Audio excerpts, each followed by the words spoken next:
Some post for you, Poirot. Mr. Hercule Poirot, you fancy yourself, don't you, at solving mysteries that are too difficult for our poor thick-head British police?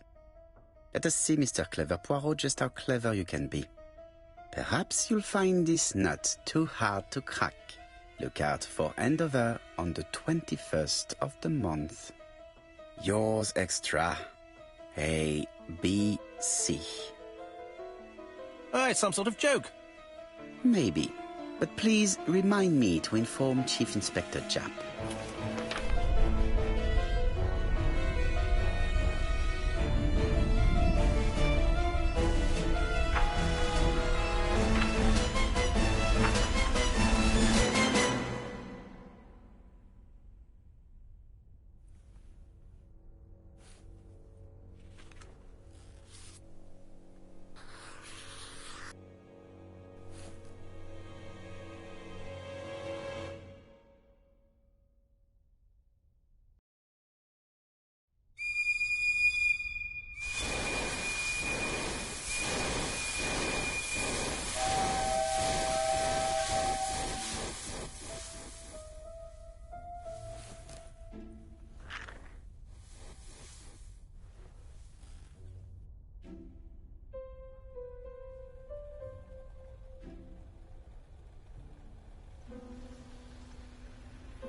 It's here, Poirot. The murder took place in this street. Grim place indeed. Tout à fait, Hastings. The streets of Andover are in a terrible state. Look, there's Chief Inspector Japp. He's talking with a policeman. Let us try not to get our shoes wet.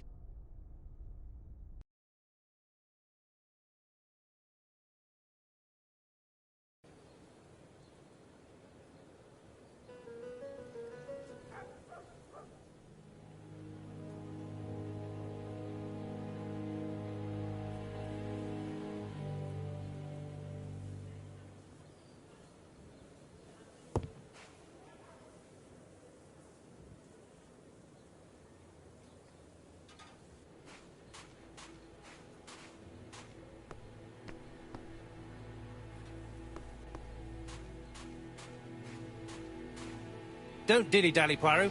Japp will be waiting for us.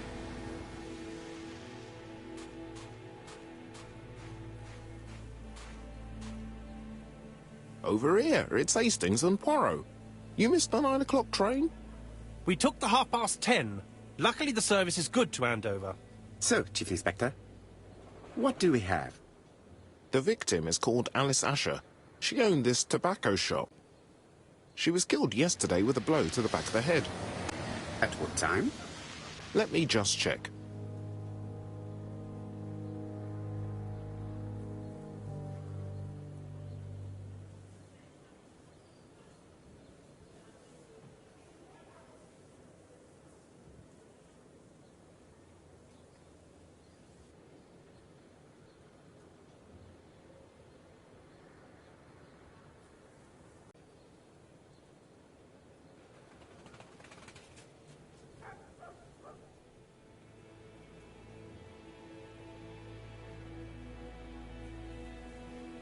Is Japp being too relaxed? Let us find the clues that prove it.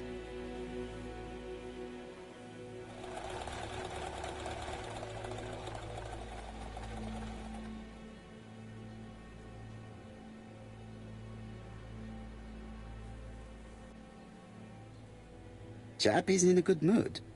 I bet he thinks he's already caught the culprit.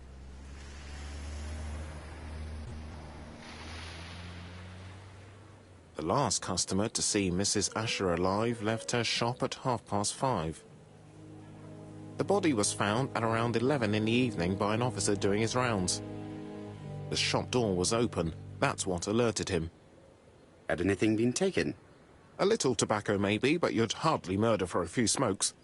There's nothing of any real value in the shop. What type of woman was Mrs. Asher? In her 50s, married but separated, no children. Her husband? Aha, Franz Asher, the husband. Alcoholic and violent. It's said that he regularly insulted his wife and threatened to kill her.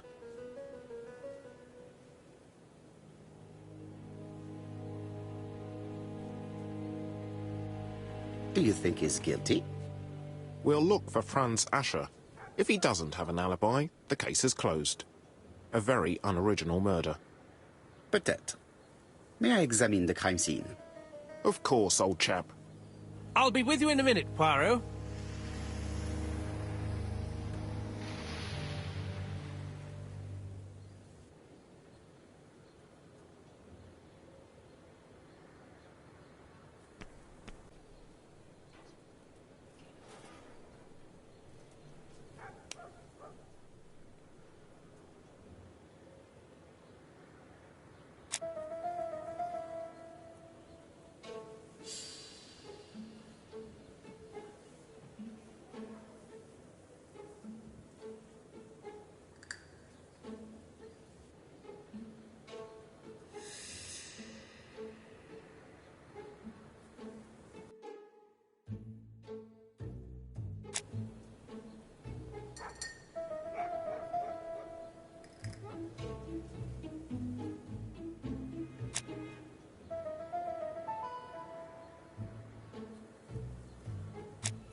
This fruit and vegetable shop has a front row seat, therefore an employee might have noticed something.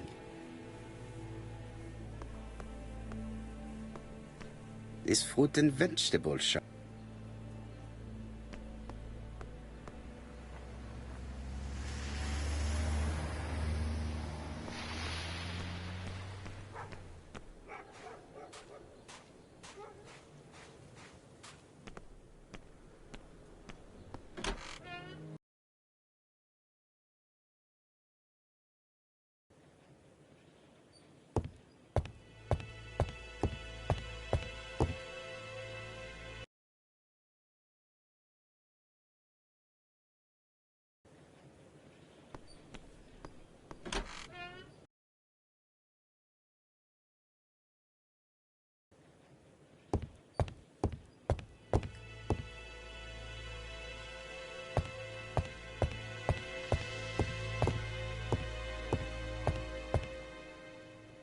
The place is unusually tidy for a crime scene.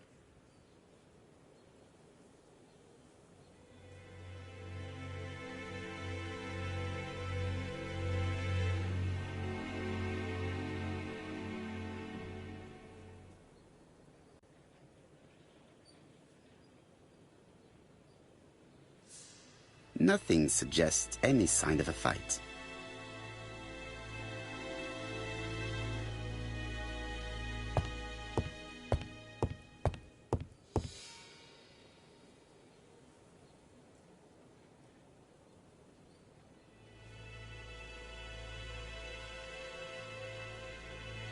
It's not just any railway guide. It's an ABC. It's open at the letter A. There are no prints on the book.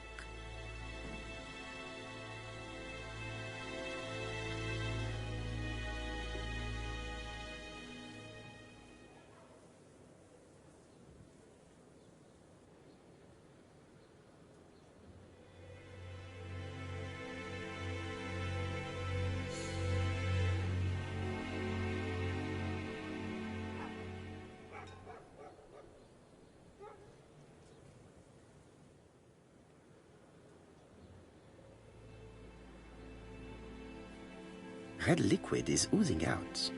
Is it blood? No, it's just some strawberries that are losing their juice. They probably come from the fruit and vegetable shop opposite.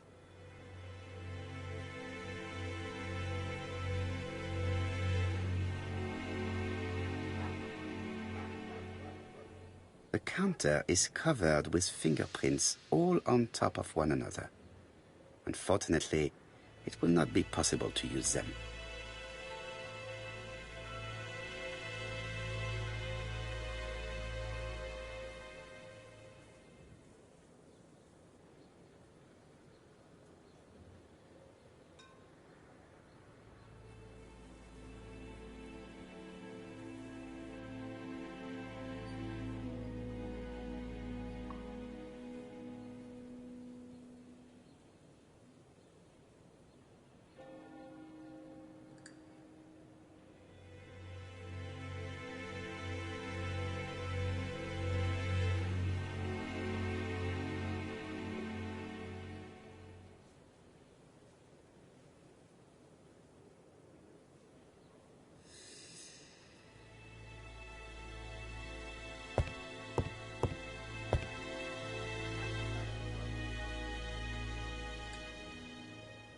This poor woman's head is resting in a very even-shaped pool of blood.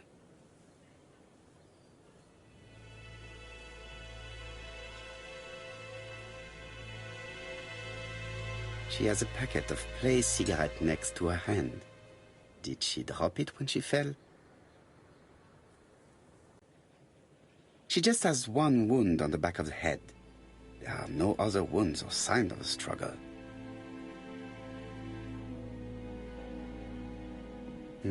The body is hidden by the counter and is not visible from the tobacco shop door.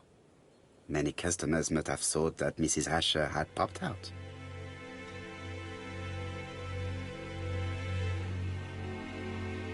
I can't see any other mark on the floor.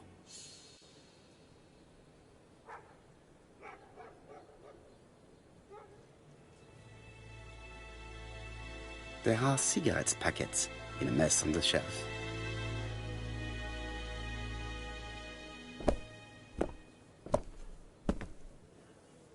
So, Poirot, any news?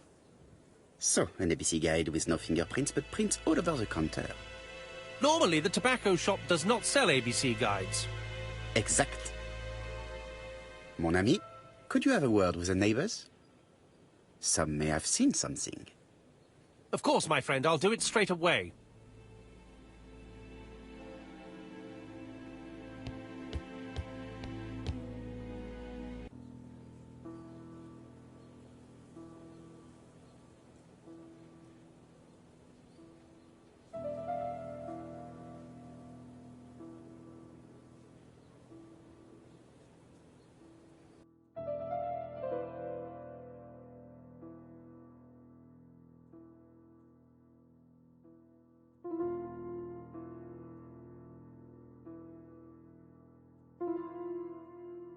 The till does not appear to have been touched. I have to check that nothing is missing from it.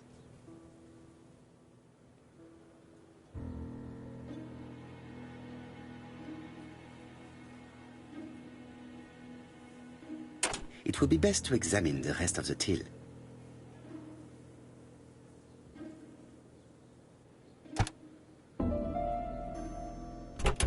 Something is preventing the drawer from opening.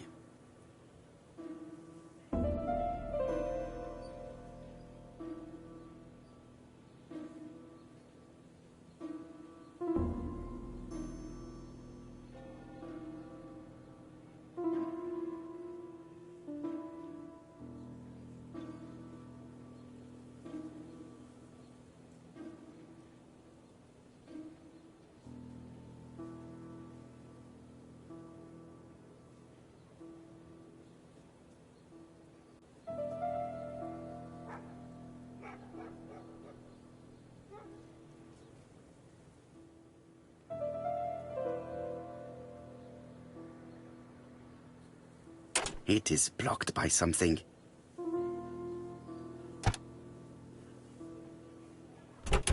Something is preventing the drawer from opening.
It is blocked by something.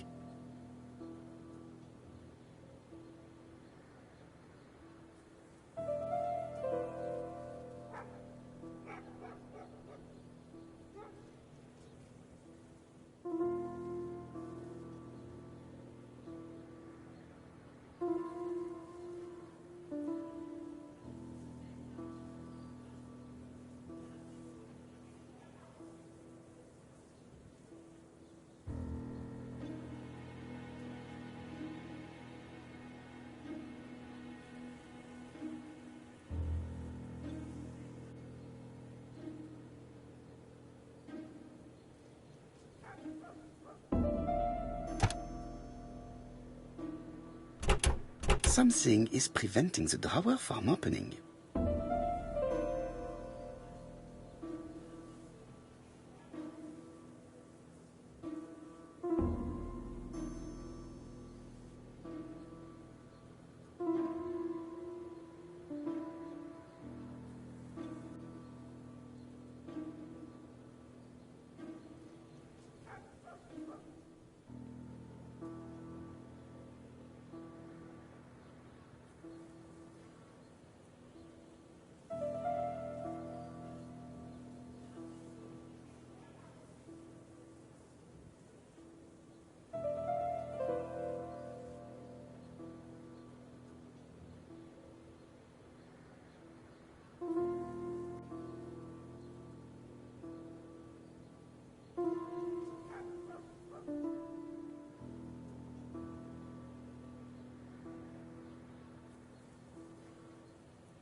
It would be best to examine the rest of the till.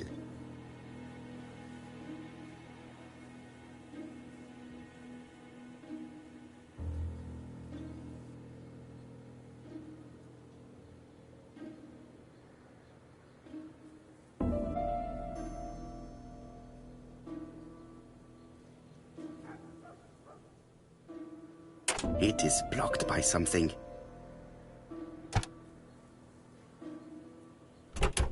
Something is preventing the...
It is blocked by something.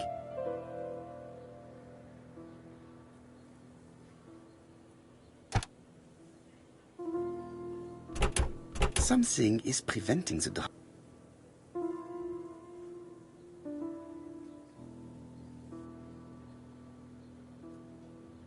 Ah, a mechanism has just made a fan click.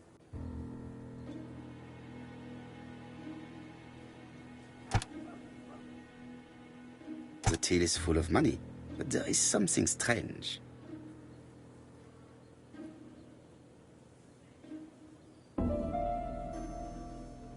Something is hidden underneath.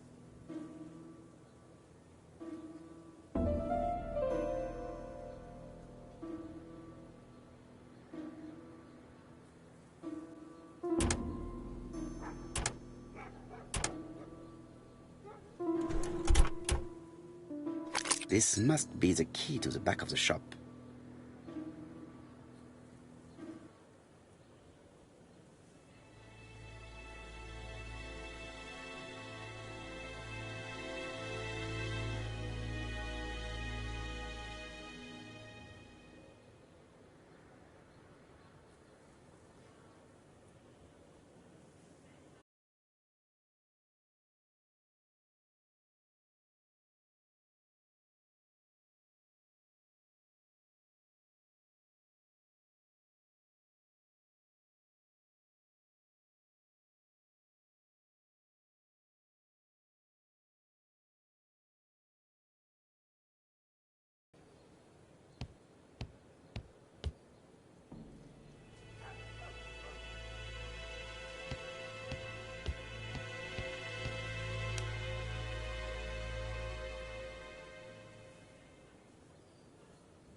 The door is locked. The door is locked.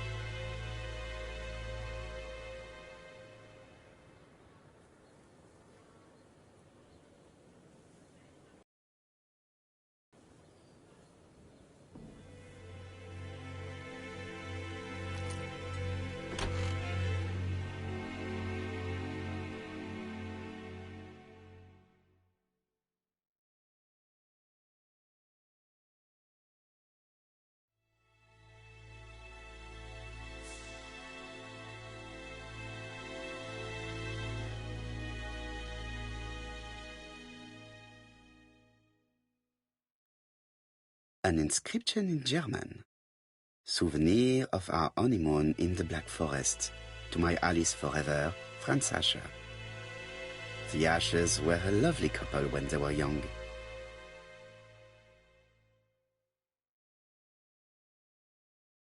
Did Alice Asher suffer from nosebleeds? Blood.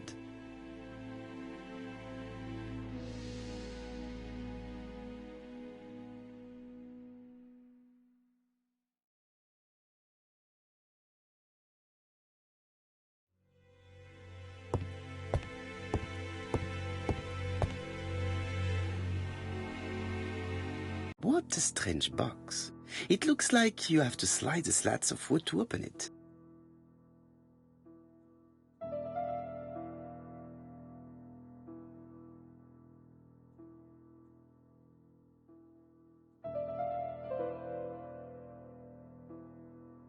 It is blocked.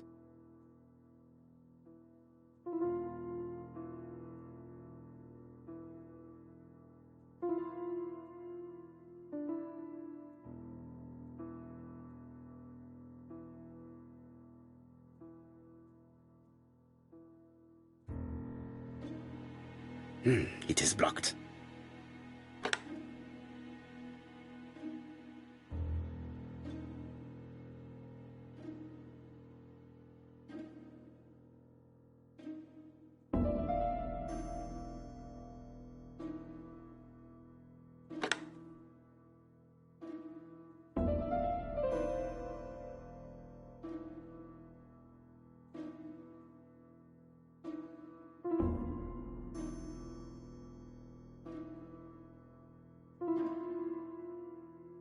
It is blocked.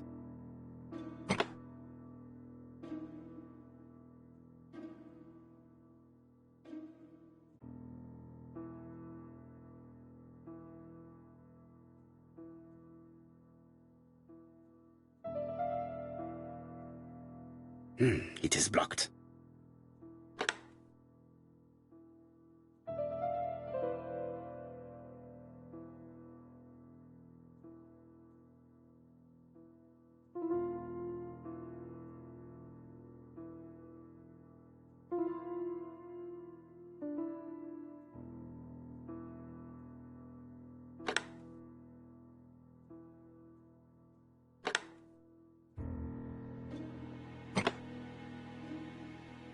This button appears to activate the mechanism.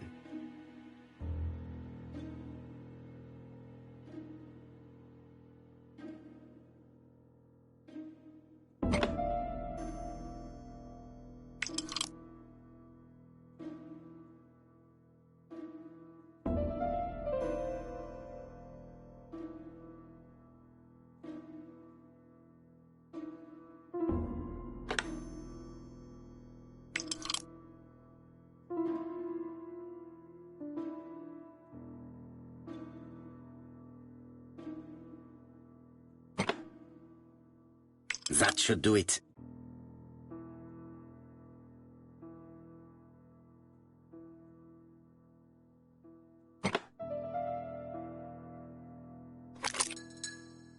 Who is this young woman? To my dear Aunt Alice, Mary Drower.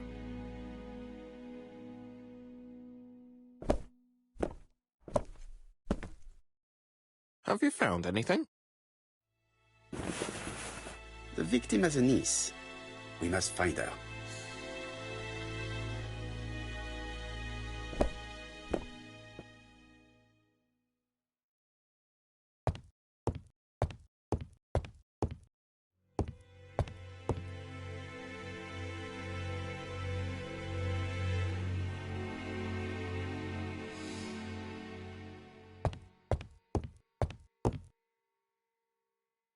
This interior is very simple.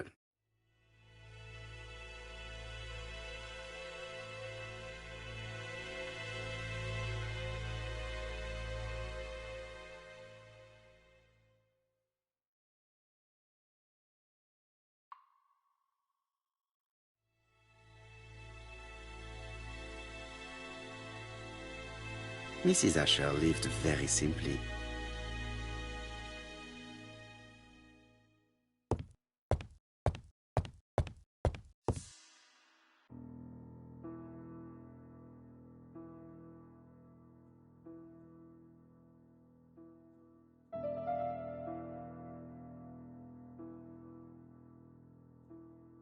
It is blocked by something.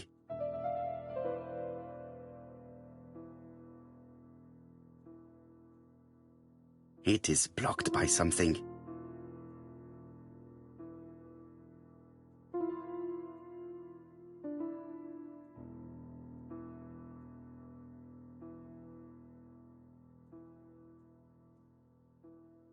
These drawings appear to be attached to the chest of drawers. They won't move.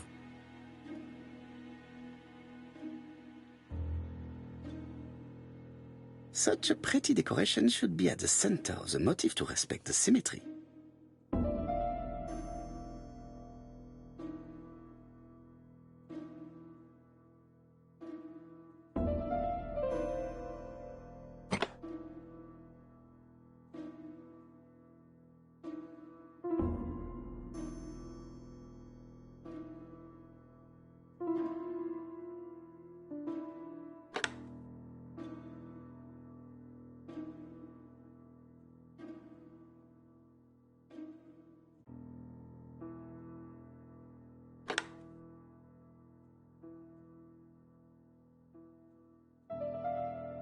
I heard a faint sound as if something was unlocked.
Medicine.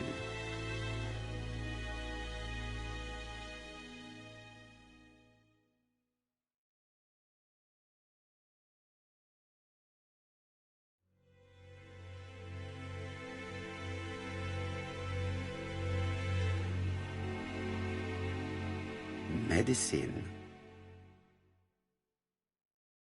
Laudanum-based cough medicine, Mrs. Asher, and Dover Morley Laboratory, London. It's strange to find such an elaborate medicine from a leading London laboratory in the home of such a modest woman.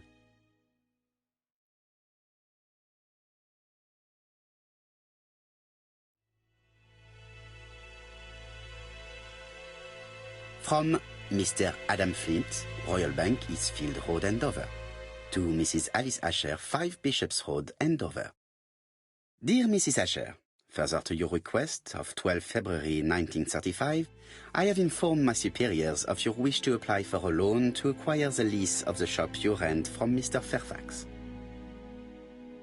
Despite the seriousness of your case, I regret to inform you that your request has been denied. The amount of your personal contribution, £11, is not high enough and represents too small a part of the final transaction. I remain at your disposal for any questions. Adam Flint. Mrs. Asher's meager savings were not enough for her to own the tobacco shop, but will largely cover her funeral costs. Let us now try and get our brain cells to work.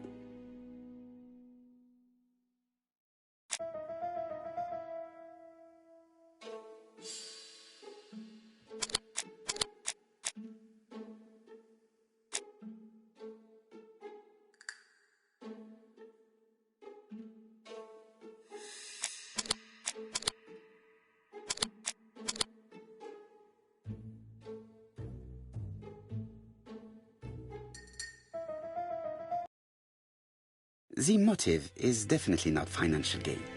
There is no sign of a struggle, and the till has not been forced or emptied. I think I've looked everywhere here. Let us see if I can find any more information in the shop's surroundings.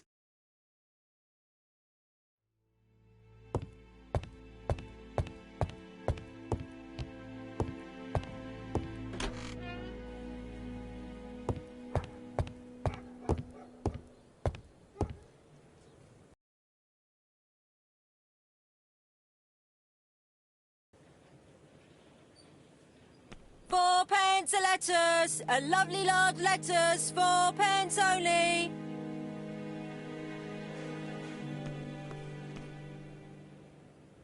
A bottle of poor quality vinegar. The smell could awaken the dead.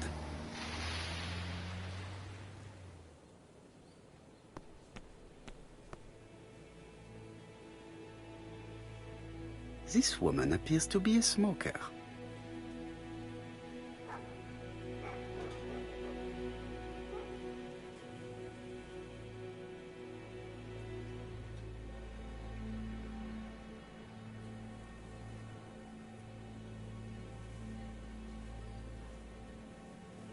She's a big smoker. She must have been a customer at the tobacco shop.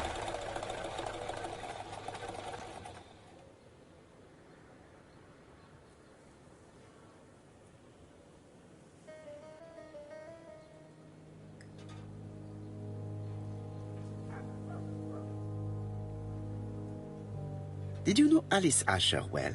And for starters, who are you? I'm Hercule Poirot, the detective. You're foreign, that's for sure, with your accent and your odd way about you. And you're here about Alice's murder, I suppose. Well, I've nothing to say to you. Did you speak to the victim yesterday?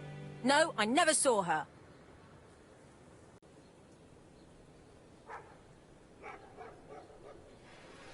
Please, try and help me, madame. Why should I help you? For your beautiful moustache? Heh. Come on, move along now. You're scaring away my customers. Please, do not be ridiculous.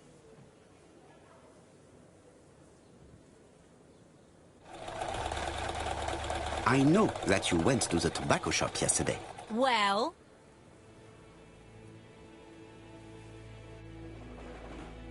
It is your duty to tell me if you saw something unusual. Who do you think you are telling me what to do? Get away from my stall!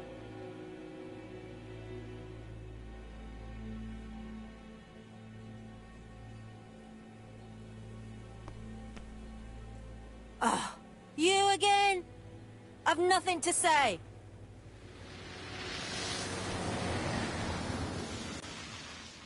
Hey, Poirot. Is the greengrocer causing trouble? I'll sort her out. No, please, leave her, Chief Inspector. I'll get her to talk later. I've found the victim's niece. She's waiting for you in the back of the shop. Thank you, mon ami. I'll question her. Let us now try and get our brain cells to work.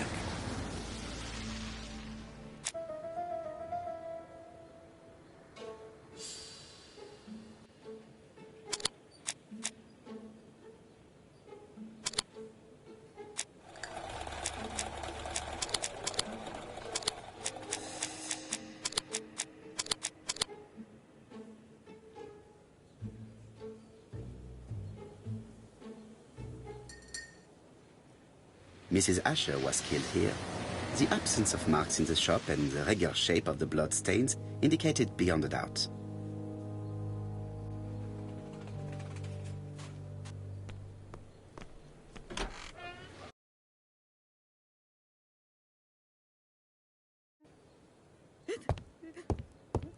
Jap had the body removed out of respect for the victim's niece. His attention is commendable.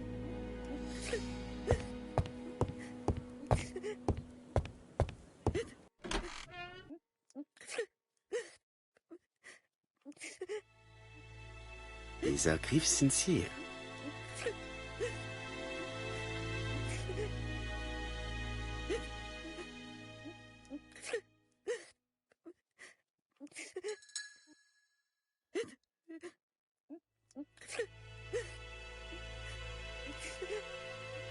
She appears to be very upset.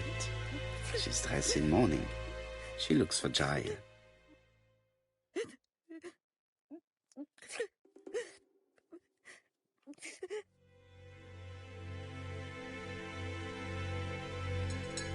You were very fond of your aunt, am I right?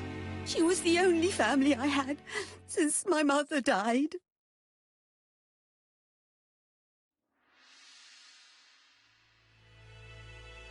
Your aunt did not have any children, is that correct?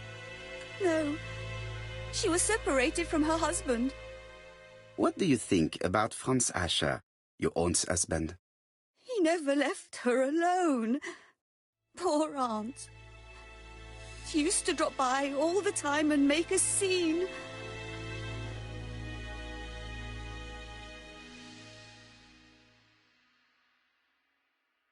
Was your aunt afraid of her husband?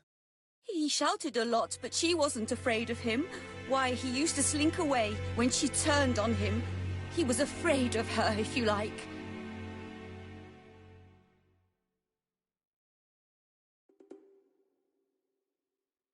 Did your aunt enjoy good health? She had a bad throat, but she was well cared for by a doctor in London. Does Franz Ascher work? All he's done for years is drink and gamble, but he used to be a very good cabinet maker. What does he live on? My aunt used to give him 5 shillings a week.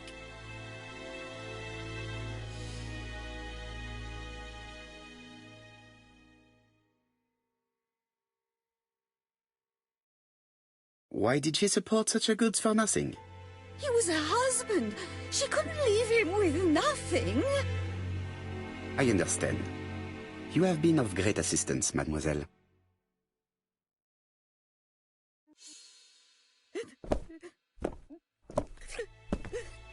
Please take this young lady home. My pleasure. Well, this Franz Ascher does not seem to be quite so dangerous as Jack says. And since Alice Ascher gave him money regularly, it was not in his interest to kill her.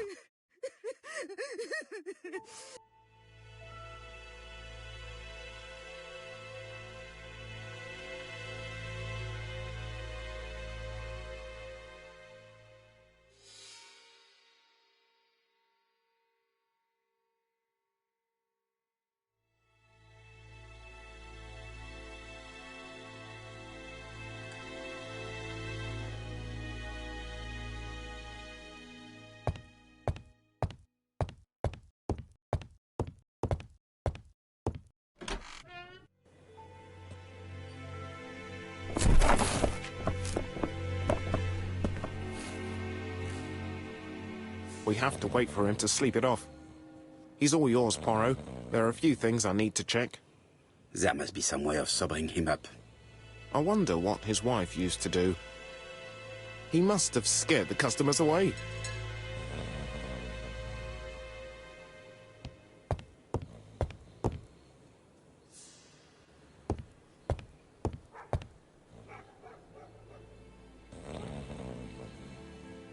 It's Alice Asher's notebook. Ah, that's interesting. It probably contains information about our possible debtors and creditors. Bodley. The fruit seller has debts too. She will probably be more cooperative thanks to this piece of information. Mary Drower was telling the truth. Mrs. Asher regularly gave money to her alcoholic husband.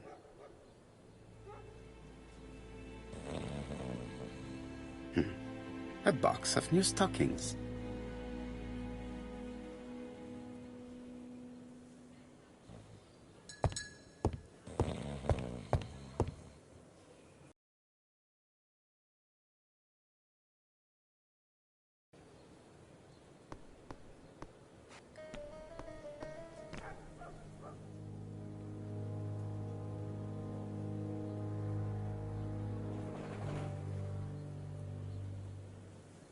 Your fruit is rotten.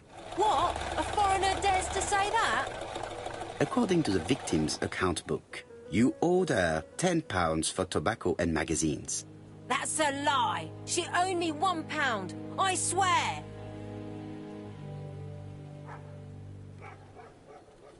Enough lies. It's not lies. But you're not quite as clever as what you think. Now, please be so kind as to explain this. Look at my account book. Alice owed me £11 for fruit and vegetables. I may have had a slate at her shop, but she had one at mine. She owed me £1. And that reminds me I have to get it back from her niece. That is quite enough. Your account book has saved you. But I might ask Chief Inspector Japp to throw you in the cells for 1 or 2 nights while he checks your entries. Do you want to go to prison? Prison? Now that's not fair. I haven't done nothing. In that case, I am counting on your full collaboration. Yes, sir. Of course, sir. Listen, I didn't kill Alice, I swear. But it's true that I did go to the shop yesterday. At what time? 6 o'clock. She left me a note saying she wanted some strawberries if I got some. I received them late, about 6. So I took them over to her. But you did not see her. She wasn't in the shop, so I just put the strawberries on the counter and left.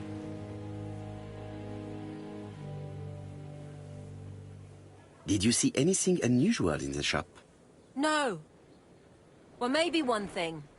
There was a railway guide on the counter. Alice didn't sell them. Maybe it's the customer who left it there. You were not alarmed? I thought Alice had just gone to get her medicine from her room and that she'd be straight back. You mentioned medicine. Something for her cough. She used to take it a lot. Who do you think killed her? France. Her scoundrel of a husband. He was always after her for something. Well, he's a foreigner. Sorry, sir. What I mean is he's German. That's even worse. Did you see Franz Asher enter the tobacco shop late yesterday afternoon? Well, no. But at that time of the day, the streets are packed, and I have better things to do than watch her shop.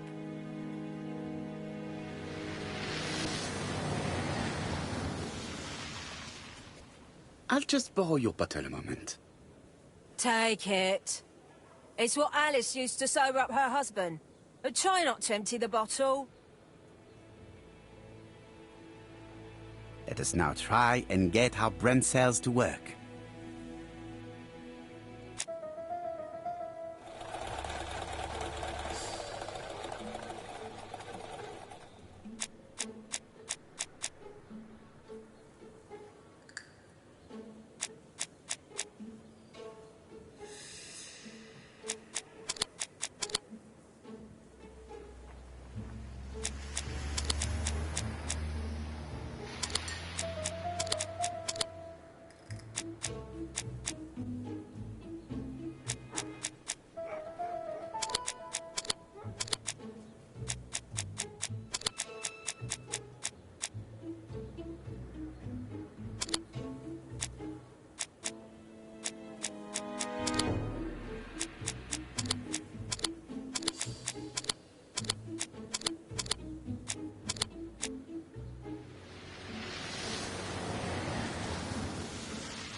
Mes amis, I can say without a doubt that poor Mrs. Asher was killed between 5:30 and 6.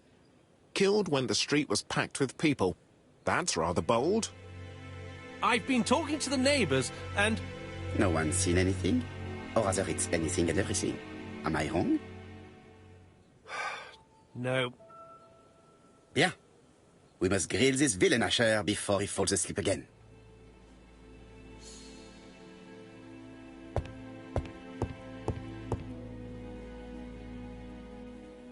This man is in rather a bad state.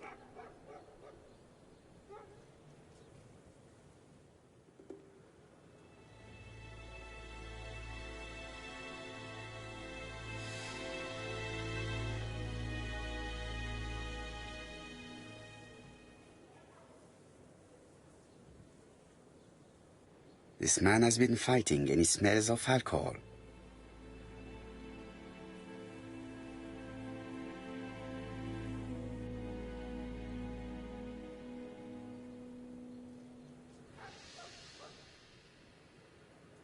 What were you doing yesterday at the time of the crime? Can't recall.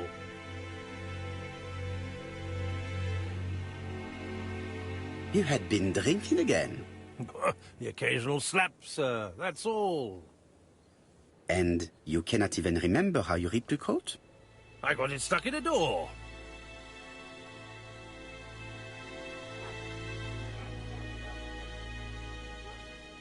Asher, look me in the eye and tell me that you were in a fight.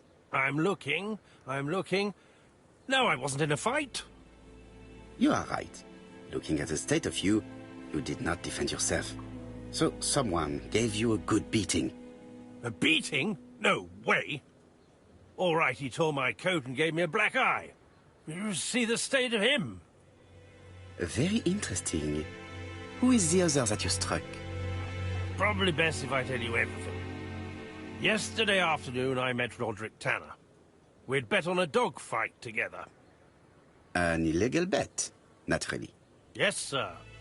Our dog won. Roderick got the money, but he refused to give me my share. And you fought about it. What time was this? In the evening, about 6, I think. We were on the other side of town. You see, I couldn't have killed my wife.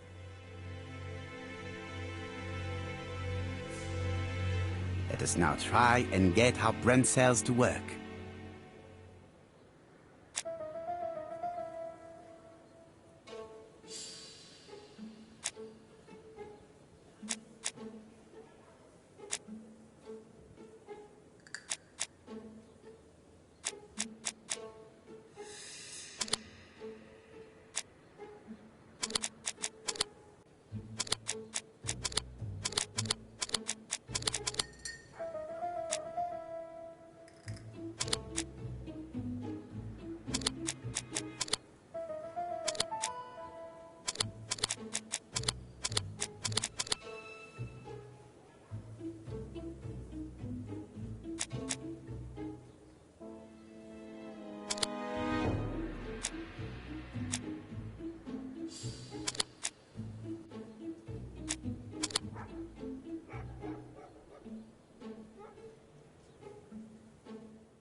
The murderer probably pretended to be a customer. He hit the shopkeeper from behind as he turned around to serve him. Let us now try and get our brain cells to work.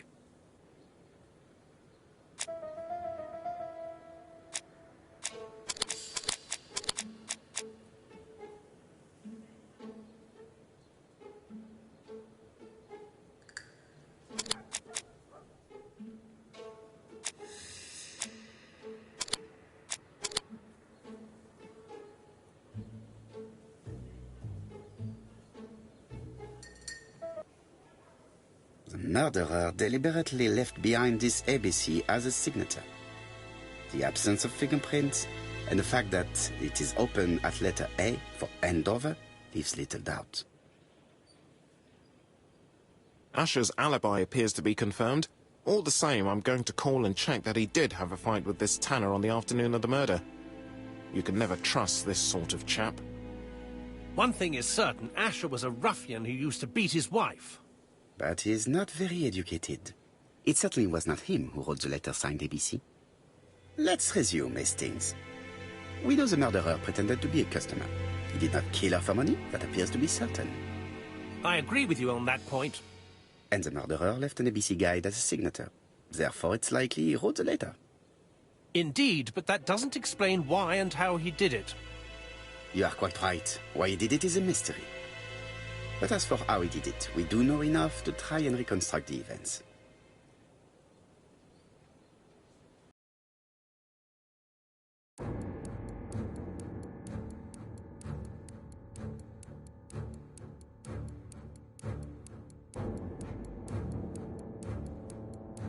The killer enters the shop.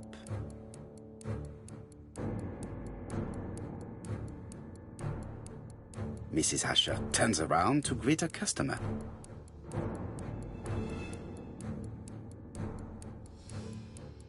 The murderer asks her for some tobacco.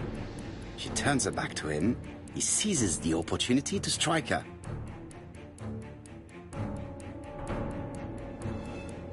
He then places the ABC upside down before leaving. Everything appears to match the crime scene, mon cher Hastings. That is exactly what happened.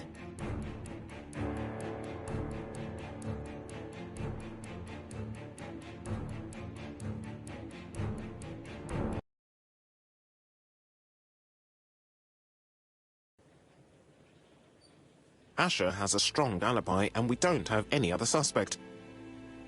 But what was the point of this crime? She had no debts. She gave Franz Asher money regularly. She wasn't owed money. Nobody stood to gain anything. No doubt about it, the murderer is insane. And I fear that we had not heard the last of him. I hope you're wrong for once. Bien, let's go back to London. If we hurry, we should catch the 7:02 train. Are you coming? No, unfortunately, I have to talk with Andover police. See you soon, then. Are you coming, Hastings? Let's go home. There's nothing for us here.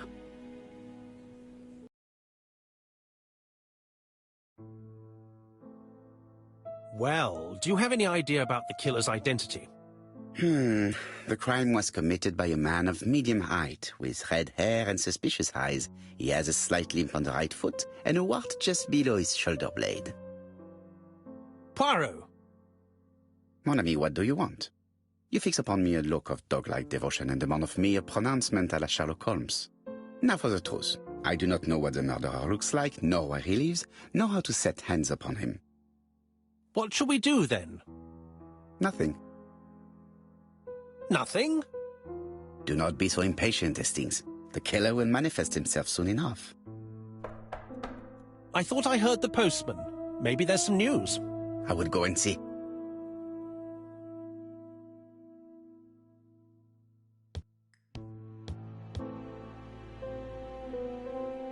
Daily Flicker, June the 22nd, 1935.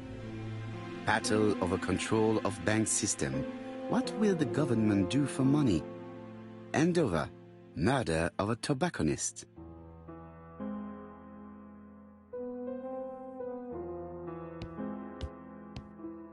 No doubt about it. Hastings is going bored. It is now the right time.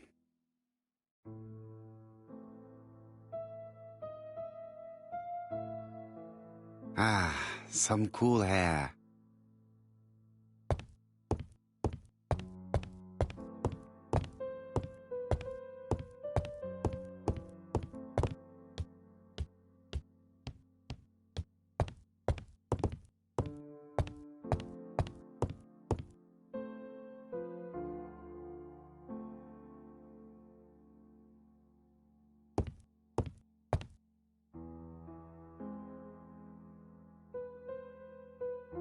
Dear Mr. Poirot, well, what do you think? I believe that I won this round. The Andover affair went like clockwork, don't you feel? But the fun has only just started. I would like to draw your attention to Bexhill-on-Sea on the 25th of this month. We're having a crazy time. Best wishes, ABC.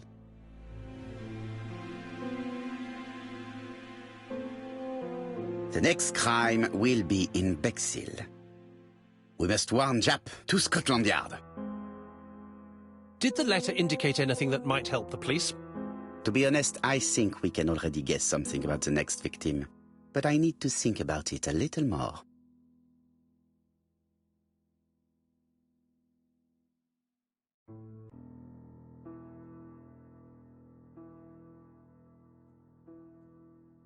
Let us examine this more closely.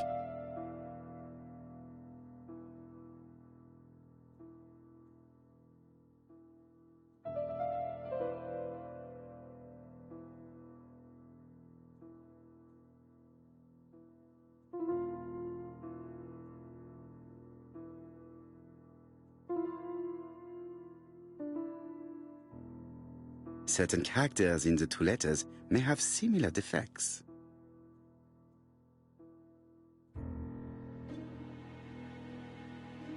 Yes, this I is weird.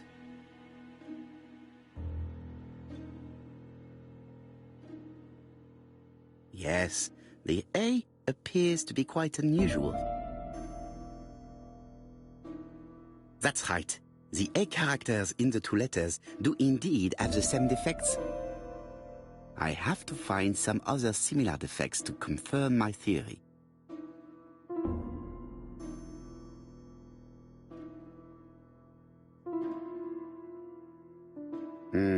The W is not printed properly. Of course, the W characters in the two letters do indeed have the same defects. I have to find some other similar defects to confirm my theory.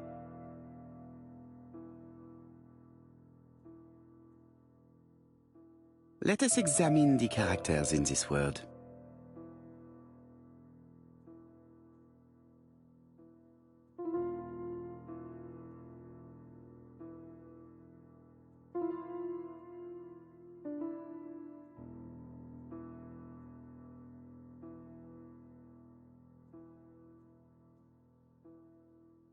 No, this character does not appear to have any defects. Let us examine another word.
Let us examine the characters in this word.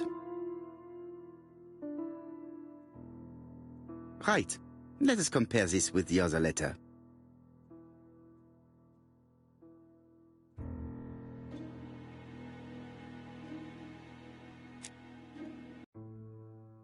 It's impossible to get through to Scotland Yard.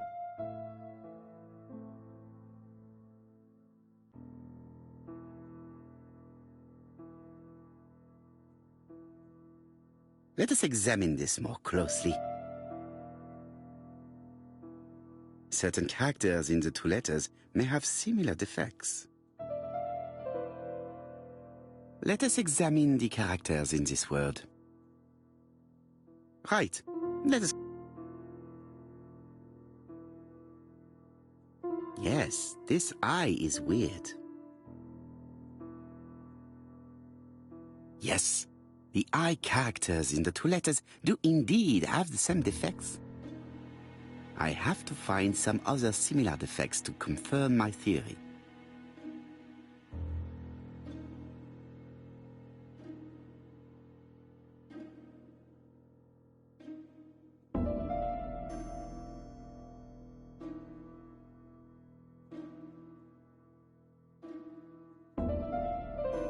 The W is not printed properly. Of course, the W characters in the two letters do indeed have the same defects. I have to find some other similar defects to confirm my theory.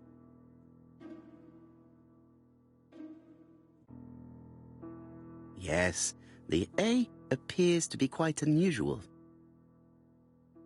That's right. The A characters in the two letters do indeed have the same defects. My theory was right. These two letters were written with the same typewriter. Both letters were written on the same typewriter and show the same characteristics. You surprise me, Poirot. You usually ignore material proof. But there is nothing usual about this case, Hastings. Nothing must be overlooked. Let us now try and get our brain cells to work.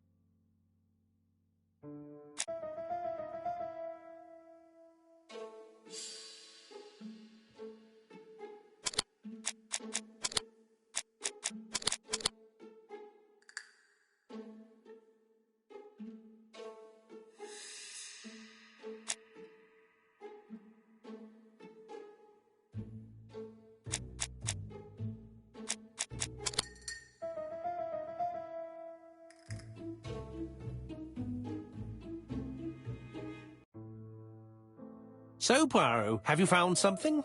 Oui, I believe so. But I am afraid it is not enough to stop the murderer. Let us go and see Chief Inspector Japp. I will explain there.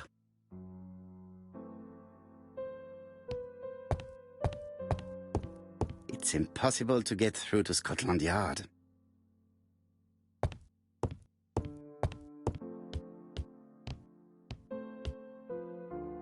No doubt about it. Hastings is going bored.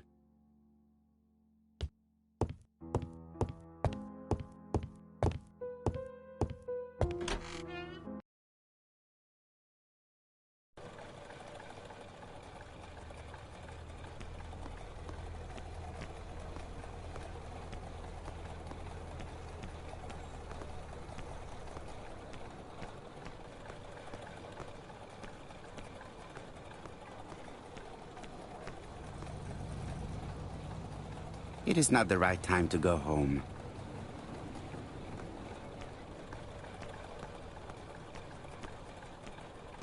To Scotland Yard, please.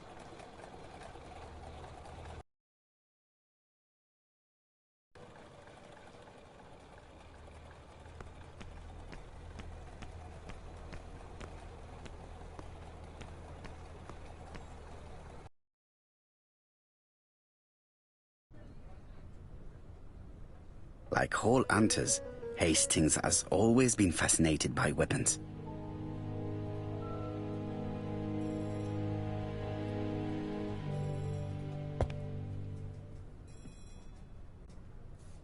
Japp has invested a great deal in his career.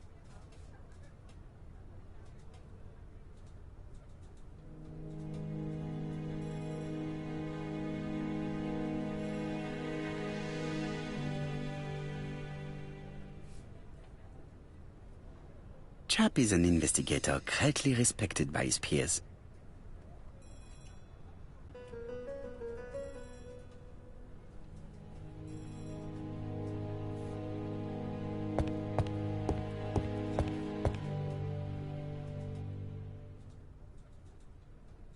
London. I really like this city. One thing is certain, you never get bored here. Alice Asher was murdered in Andover, the ABC killer's first murder.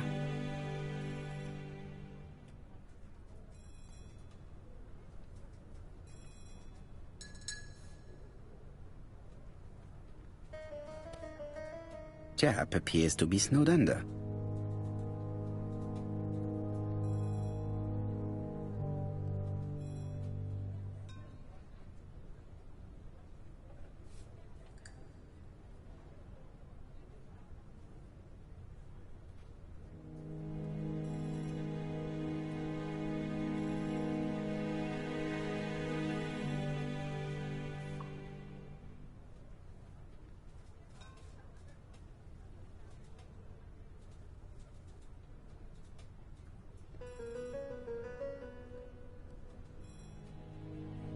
Jap appears to already be overloaded with work.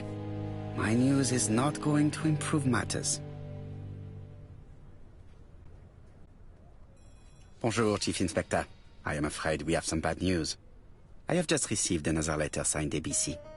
The next crime will be on the 25th in Bexhill-on-Sea. Are you completely sure it's from the same person? I have compared the two letters.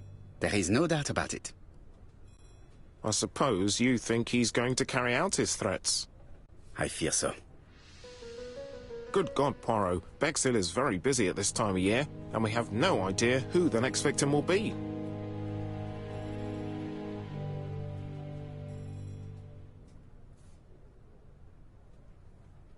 I suspect that the name of the second victim will start with B. What on earth makes you think such a thing? I thought about it when I saw the name Asher clearly written over the shop door of the unfortunate woman who was murdered in Andover last month. When I received a letter mentioning Bexhill, I deduced that the victim, like the town, might have been chosen by alphabetical order. So it's an alphabet fiend.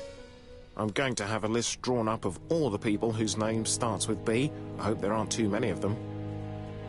Bien. We should leave you to work, Chief Inspector. You have a few days to prepare yourself. Thank you for coming, my friends.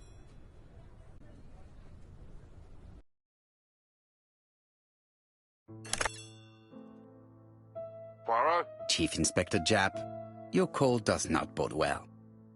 Indeed, we have just found the body of a young woman on the beach in Bexhill. An ABC was placed on the body.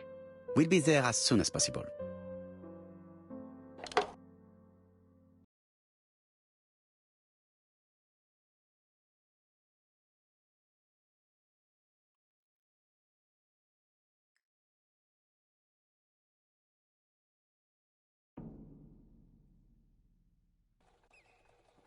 Bexhill is a delightful town. It would be nice to come back and visit. I do not entirely agree. Walking at the beach damages my shoes, and it hurts my knee. So the years have not spared you, my friend. It's the same for all of us. That is exactly what I said to myself when I saw you back from your travels. Poirot! Do not be offended, Hastings. I can see Jap waiting for us. And from his face, I would say that things are not looking good.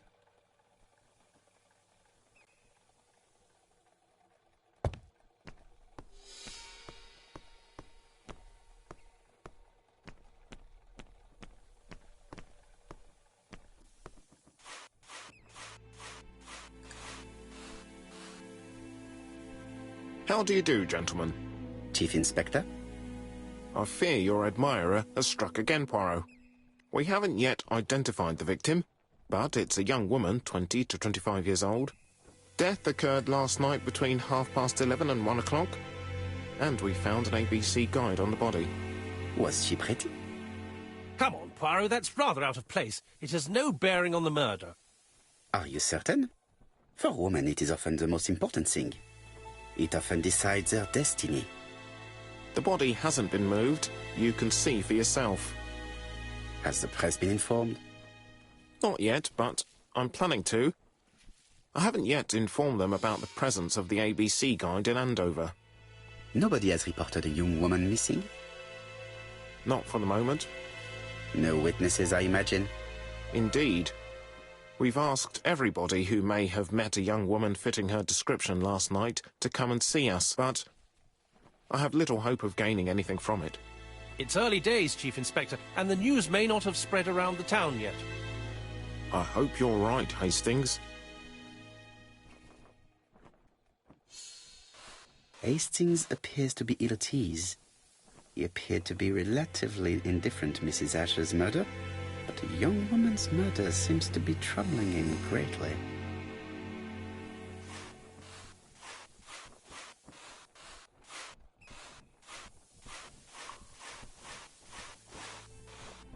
This hut is locked.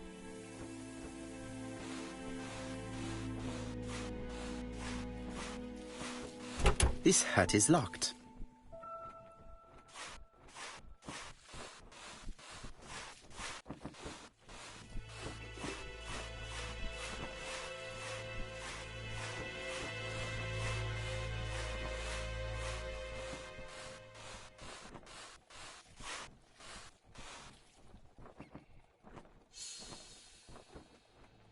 The young woman wasn't wearing shoes or a coat, and was not carrying a bag. That's strange. Either the murderer stole her belongings, or she put them somewhere safe. Maybe so that she could bath. A braided seat belt. It may have belonged to the victim.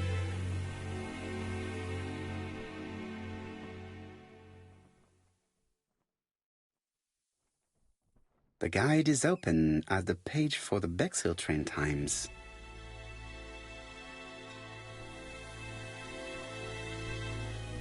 This key is too small to be one for a house.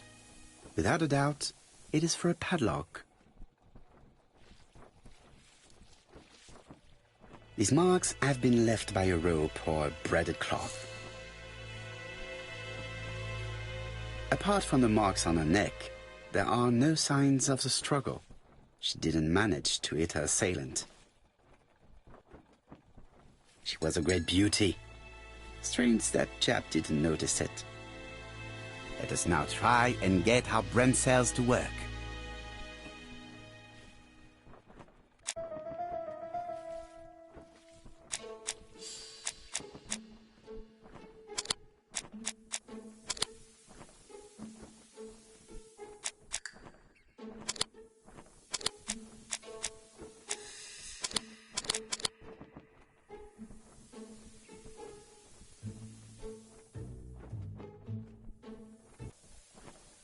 The poor child must have been strangled with his braided belt. Unfortunately, in view of the fabric, it is unlikely that we will find any prints. Let us now try and get our brain cells to work.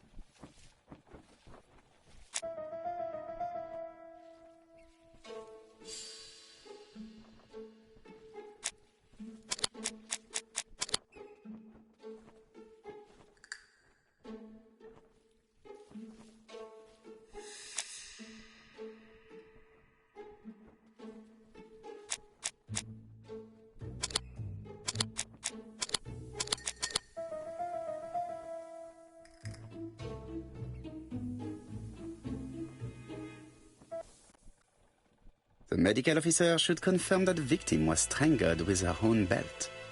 That's what I thought. She shows the usual signs of strangulation. With a little luck, we'll find prints this time. You are too optimistic, Hastings. Our killer is far too meticulous for that.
A dual locking padlock. I need to find the code and then insert a key.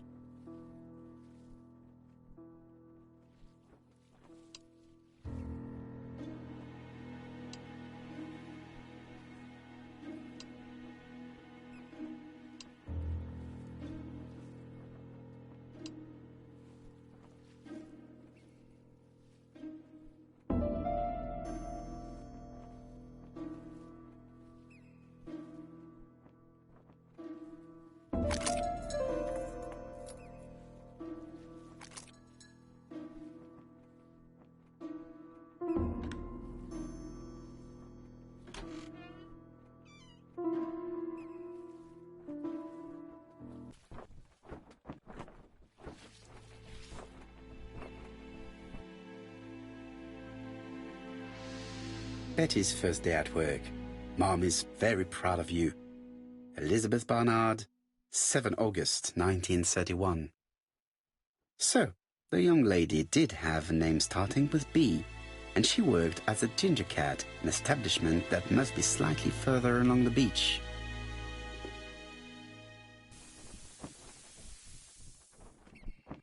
The purse is full. Yet again, we can dismiss theft as the motives for the murder. Here is the watch she must have removed to prevent it from getting wet. A top-brand lipstick. She liked to take care of her appearance. As well as a photo of the victim with some company. It could be useful to me.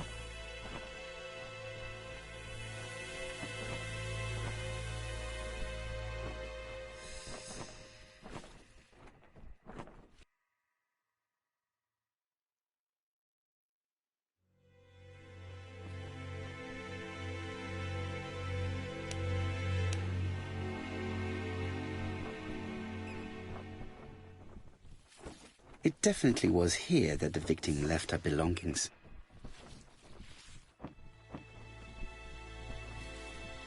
Jap has gone to the police. The victim has been identified and her family had reported her disappearance. She was called? Elizabeth Barnard, mainly Betty. She worked as a ginger cat at the cafe slightly further along the beach. But Poirot, how on earth? Never mind. Do you have her address? Yes, she lived with her parents on the street leading to the beach, number 22. Shall we go? You are far too impatient, Hastings. Let the poor people take in the news first. Let us go and visit the cafe where Betty worked.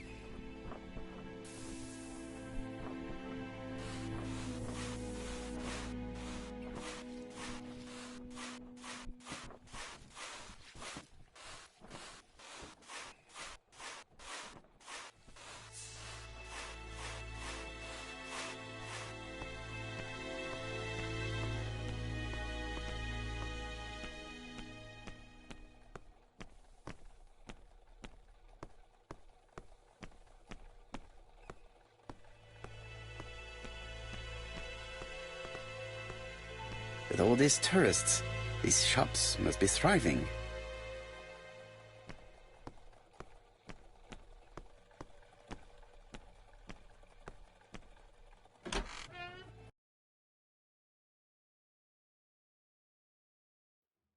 I'll be with you in a minute, gentlemen.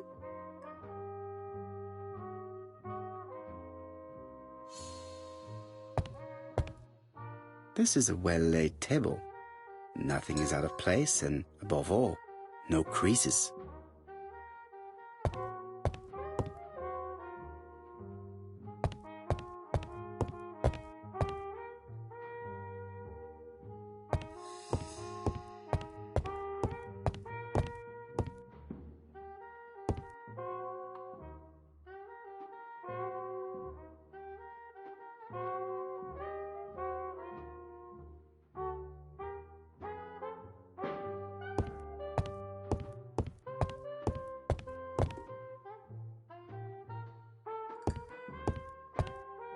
What a pity. I don't have any change to make it work.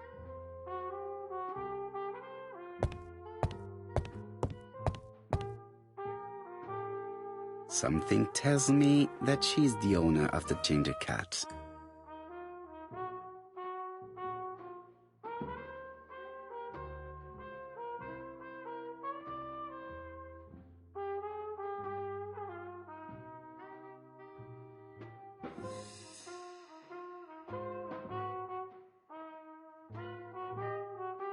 This woman must be the owner of the ginger cat.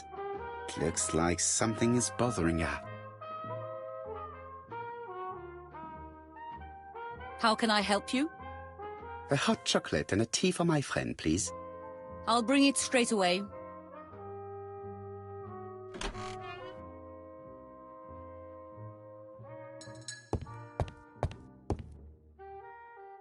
I need to know the time range during which Betty was working on her own.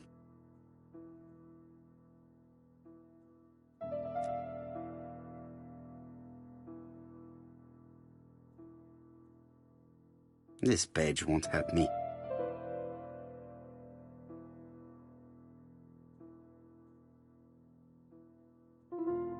Where is Betty? Betty worked from 11 a.m. to 7:30 p.m. Would she have been alone at any time during her service? Betty worked from 11 a.m. to 7:30 p.m. Would she have been alone at any time during her service?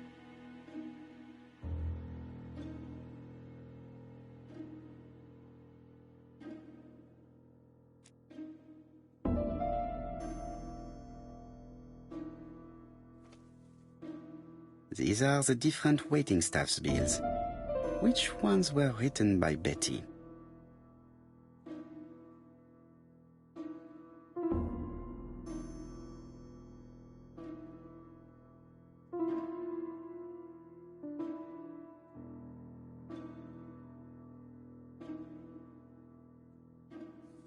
Most probably a single man, a whiskey lover, maybe the murderer? This bill may have been written by Betty. There is probably another one.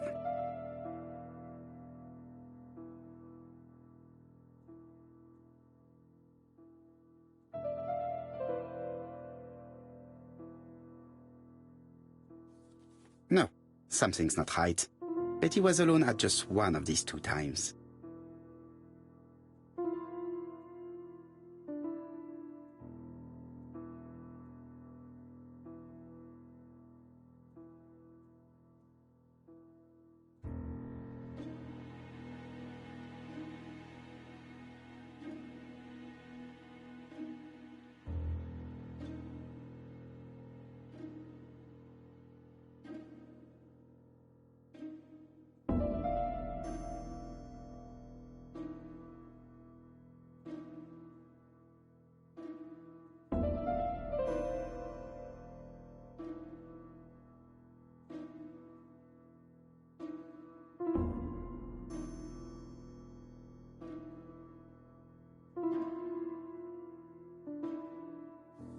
Most probably a single man, a whiskey lover, maybe the murderer? This bill may have been written by Betty.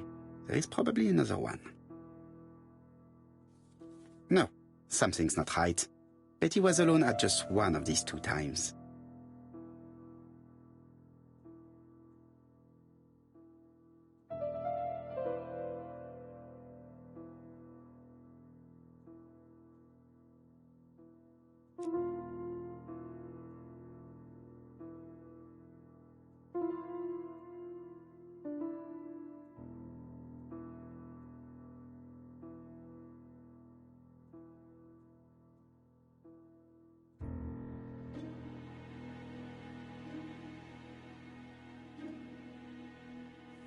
Most probably a single man, a whiskey lover, maybe the murderer? This bill may have been written by Betty. There is probably another one.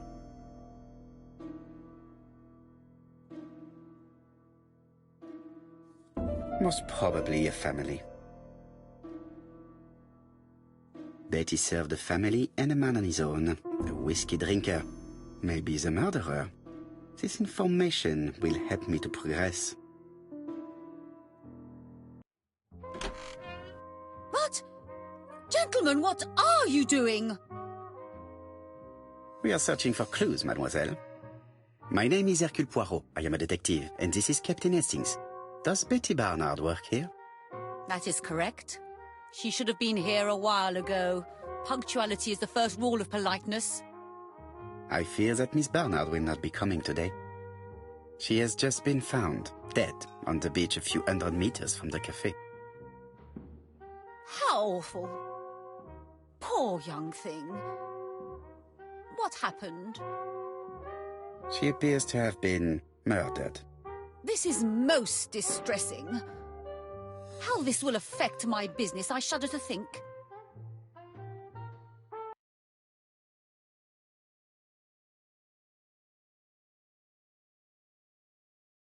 What can you tell us about Miss Barnard? Nothing, absolutely nothing. Miss Barnard was my employee. Her private life was none of my business. You did know at least that she had a young man. Indeed.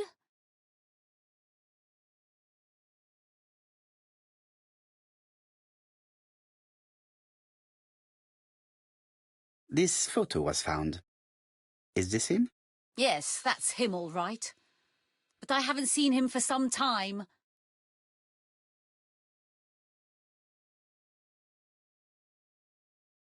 Do you think there may have been some problems between them? I'm not on those sort of terms with my staff. Now, please excuse me, I have work to do.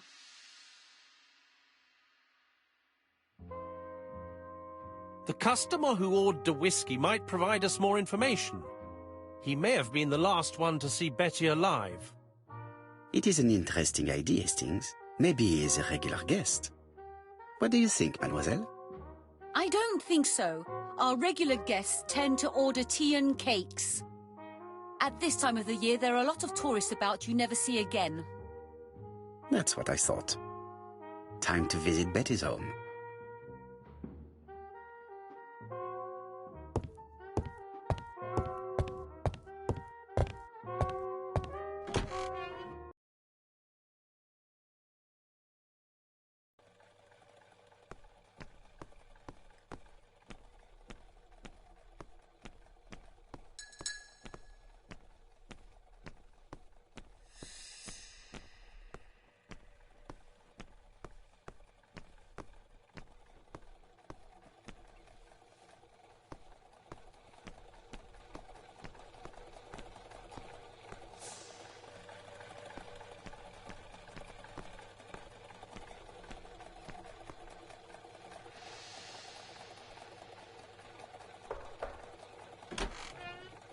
How do you do, mademoiselle? My name is Hercule Poirot. I know you. You're that detective we hear all about. I do not know if that is a compliment, but I will take it as one for now. You are Betty's sister, I believe? Yes. My name is Megan. Can we come in? Please do.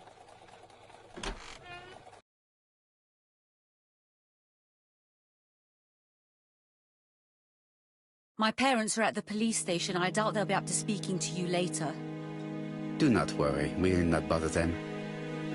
Did you know your sister's plans for yesterday evening? No. I arrived by train this morning. My parents called me in a panic when they discovered that Betty had disappeared. She went out last night, but she didn't tell them where she was going. What was your last conversation about? Her new dress. She wanted a pair of black stockings to go with it. Mother brought her a pair. The very day it happened. She was crying. And to think that Betty never even wore them. Poor Mummy.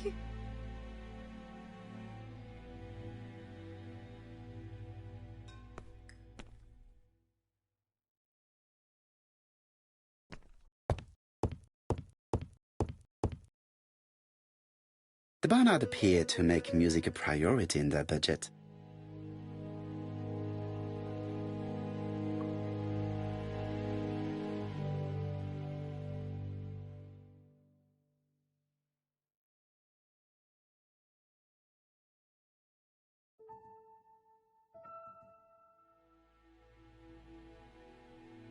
Their home is modest, but the Barnards are definitely music lovers.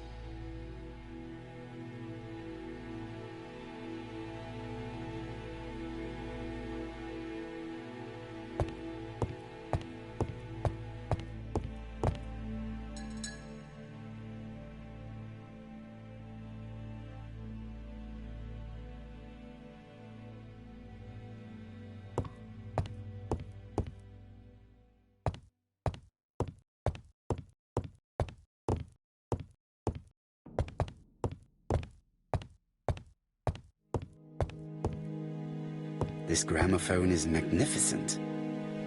It is a one-off, without a doubt.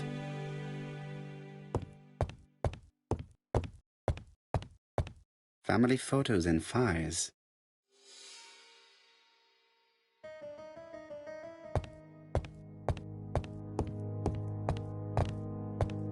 Megan invited me to examine her sister's bedroom. I should take advantage of the opportunity. It would not be polite to visit the house without being invited to do so.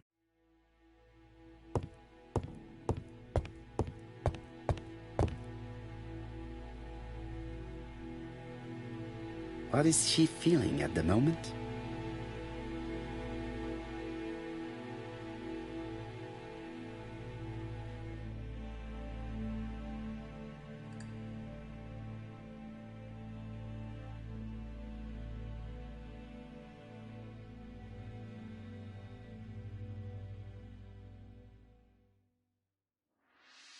Mr. Poirot, I don't like being stared at. If you have something to say, would you please say it to me?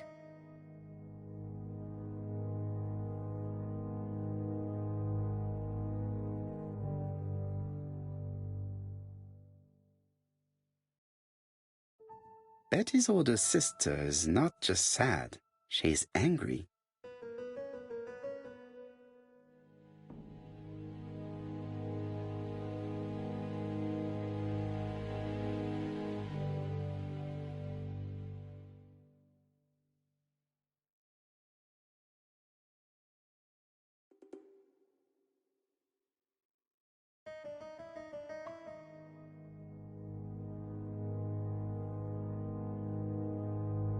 Your sister had a fiancé, I believe?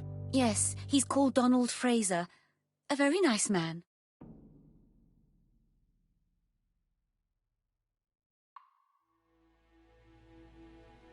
A hot-headed man by all accounts. You are quite wrong, Detective. Don is serious and reliable, and has a good position at Court and Brunskill estate agents. He would have made Betty a very good husband.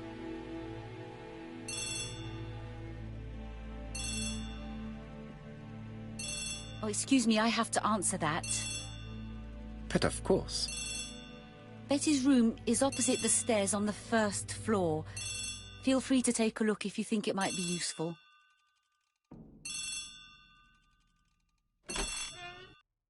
This young woman is far too clever not to have anything else for us. Do you think she's hiding something? That is what I'm trying to find out. Surely you don't think she did it? I did not say anything of the sort. But young women always ruin your judgment, Hastings. Who knows, maybe Megan was jealous of her attractive young sister. I see. She may have had her sights on the inheritance. Or maybe she was in love with Donald Fraser. We have to study all scenarios, even the most unlikely.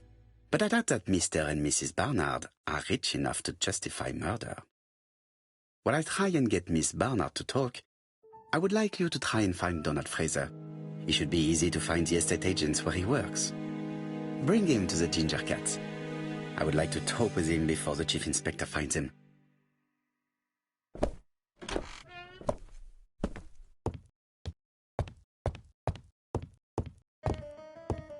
It is now the right time.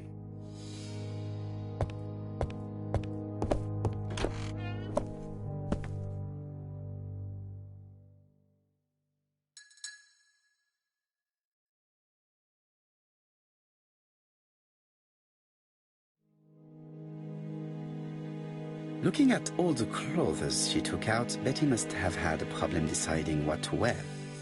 Maybe she had a date?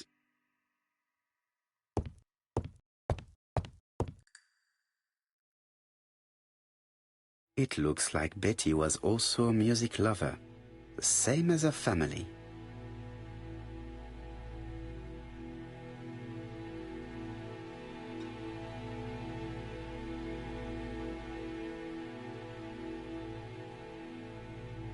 Without a doubt, Betty used to sing.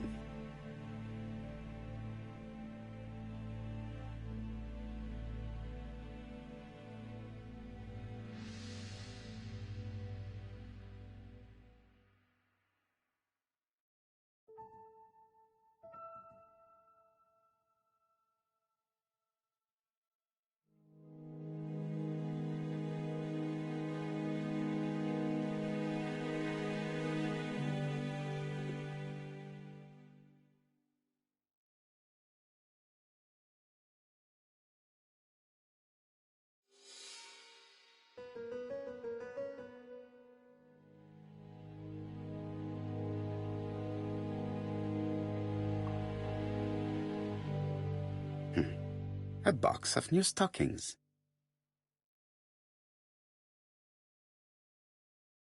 It looks like Betty has a very busy life.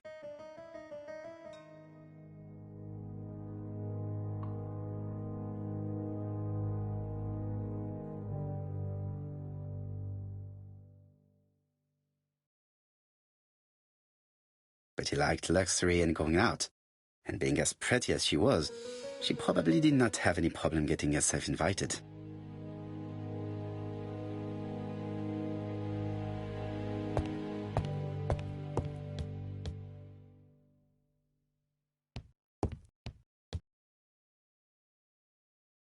Medicine to prevent voice loss.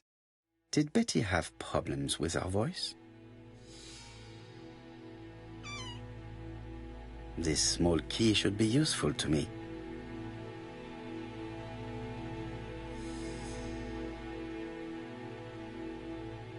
A record sleeve with an handwritten title.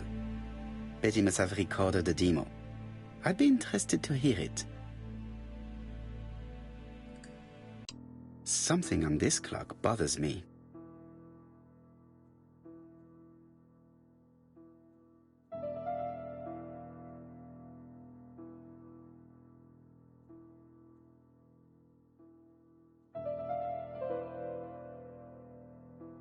What a strange mechanism.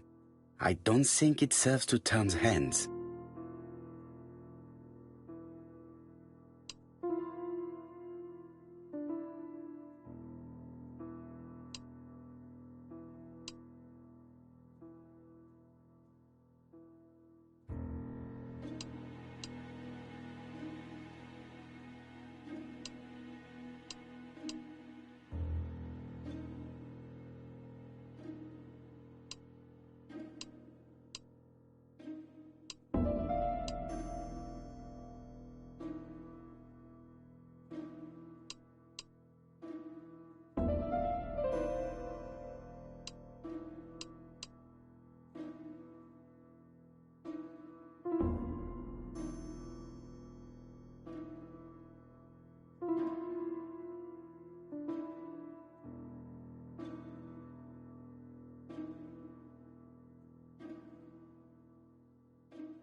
I definitely need an object to make these cogs turn.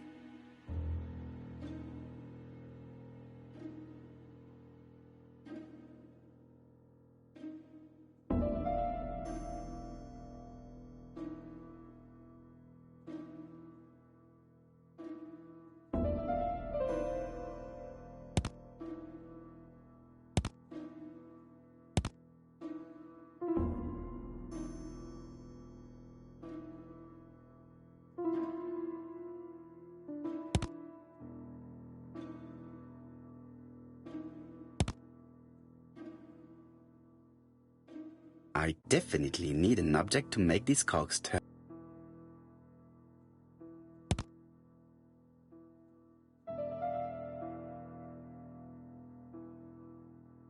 I definitely need an object.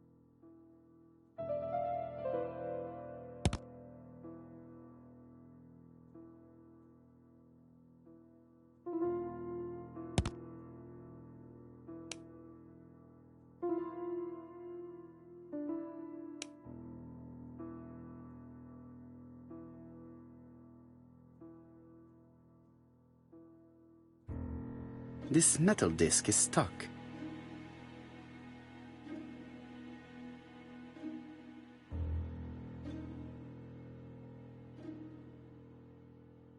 I definitely need an object.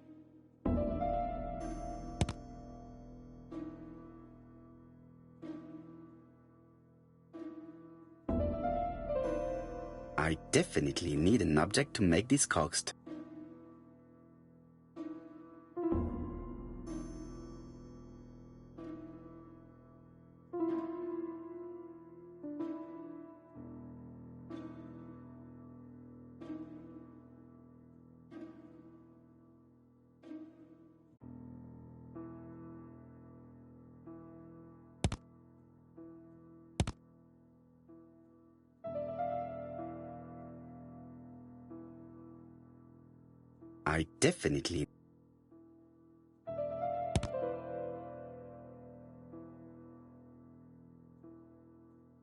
I definitely need an object.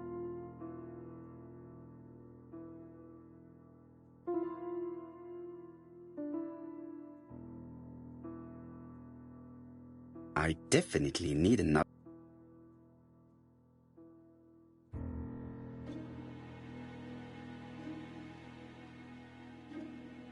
I definitely need. I definitely need.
I definitely need an object to make.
This wooden panel is blocked. I can't open it.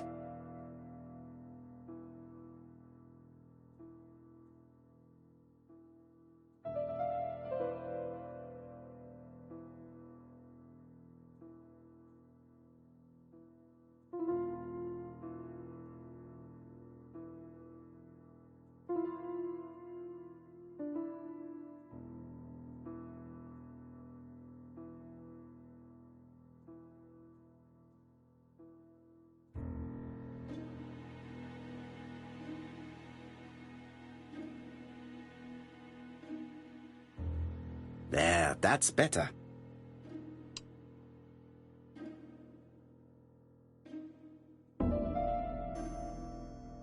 This metal disc is stuck.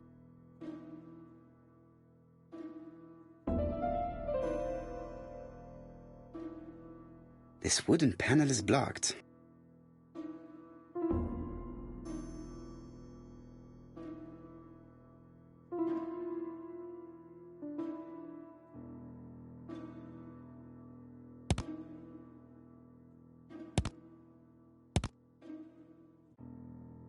I definitely need an object to make these cogs turn.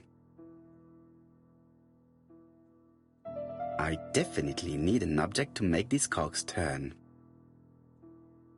I definitely need an object to make these cogs.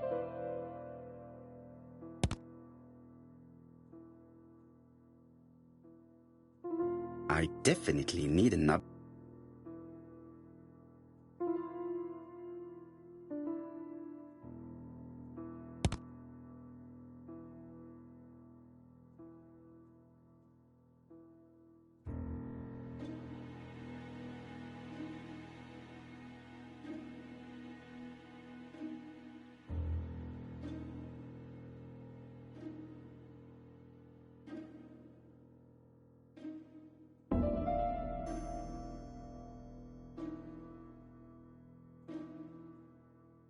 This wooden panel is blocked. I can't hope...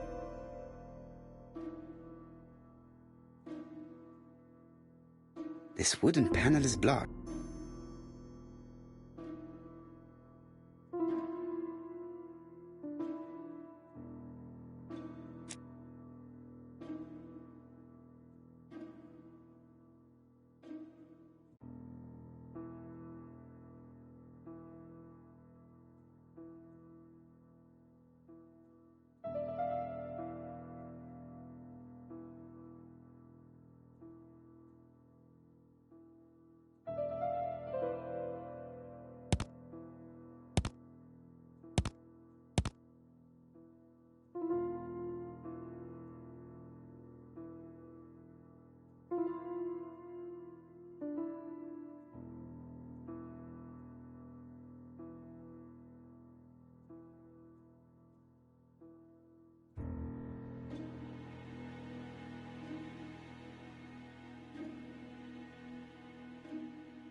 This decoration appears to be firmly fastened.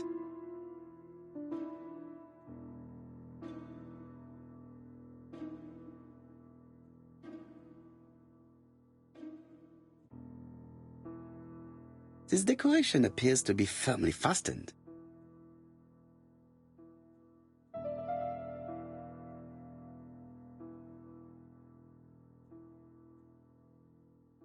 This wooden panel is blocked. I can't open it.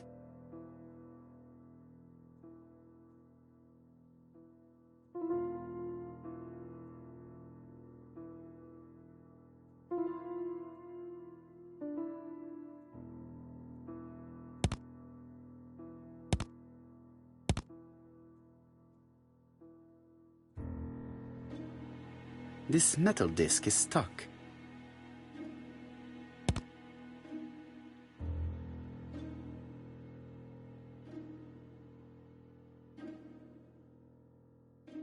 This decoration appears to be firmly fastened.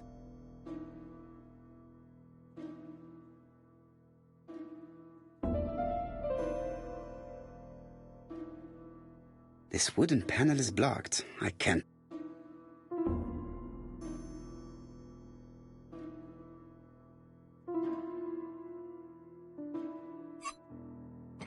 Good. It should be possible to open the wooden panel. Look, a key. This could be useful.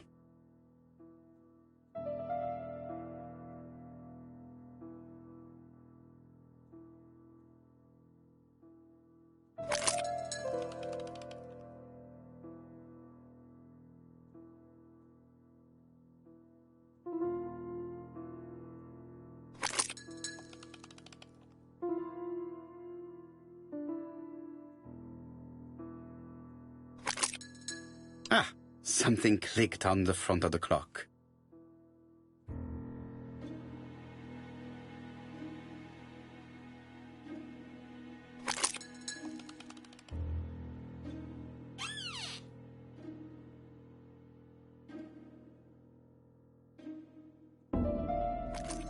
This could be useful.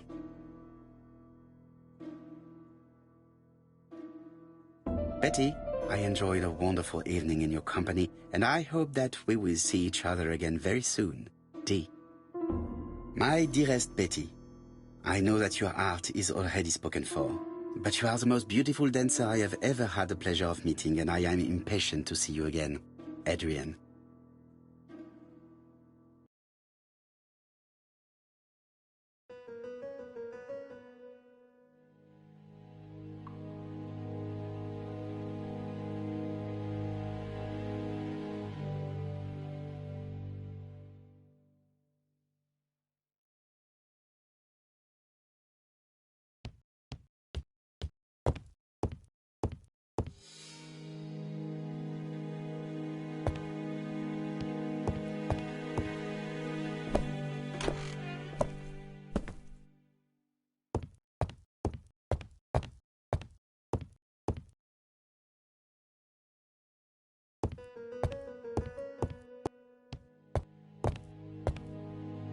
Family photos and files.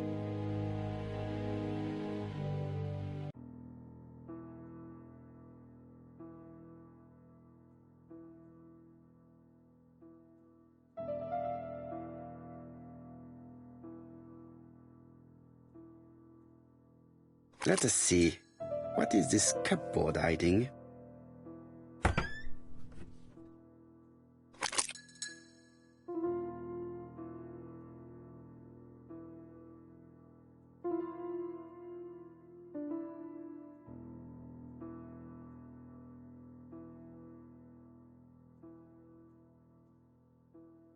This looks like solfège.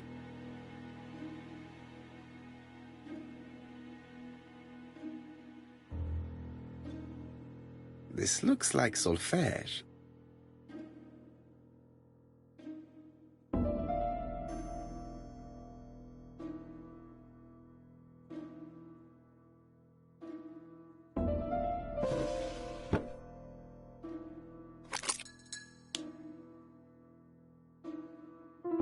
There is bound to be a clue somewhere.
There is bound to be a clue somewhere.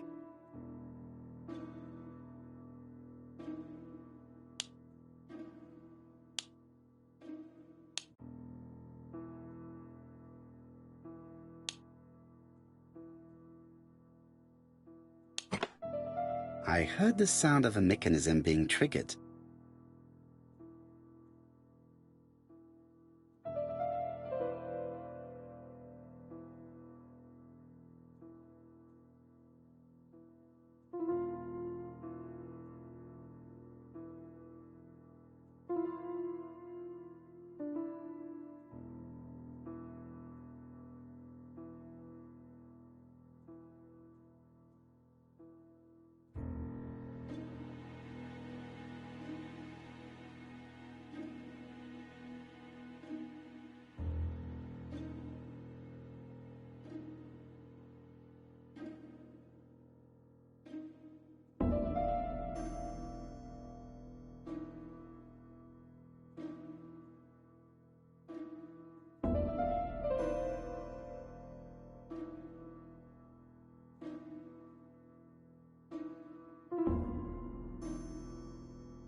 It looks like something goes in here.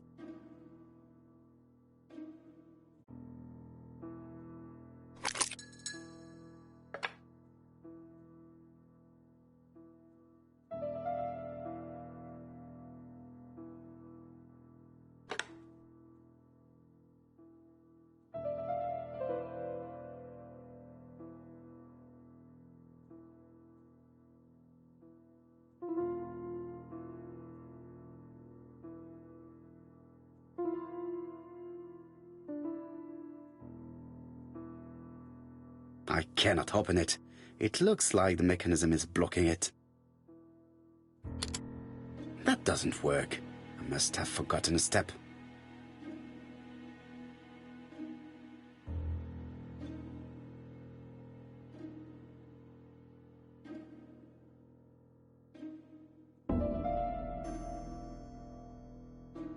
That doesn't work.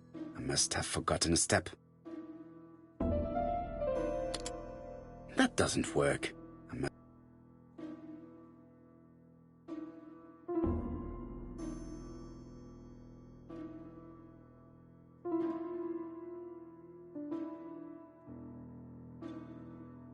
That doesn't work.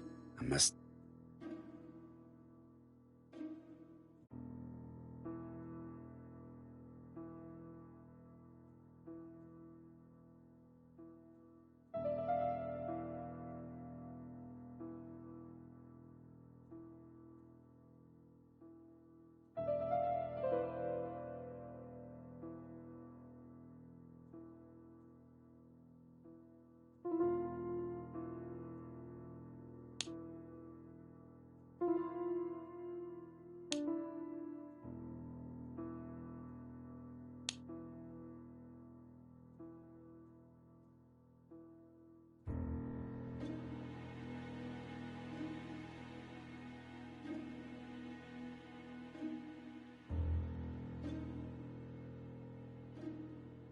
I just have to put the record on the gramophone and start it.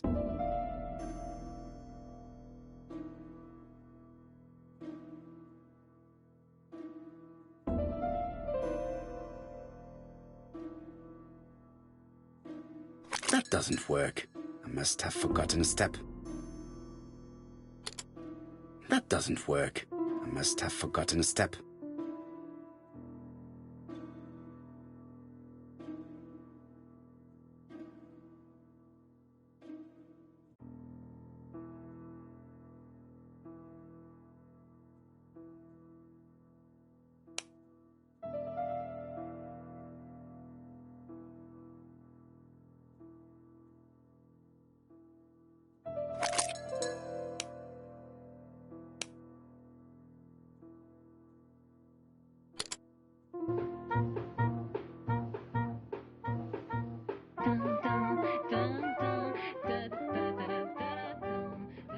Oh, Donald!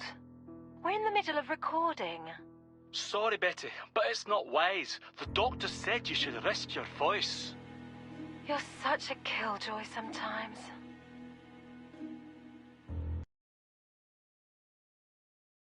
Betty was such a good singer. It's true. Did she have any problem with her throat? Yes, she had to be careful with her voice. Of course, she didn't follow the doctor's advice. If Don didn't insist, she... Well, it's too late for all that now.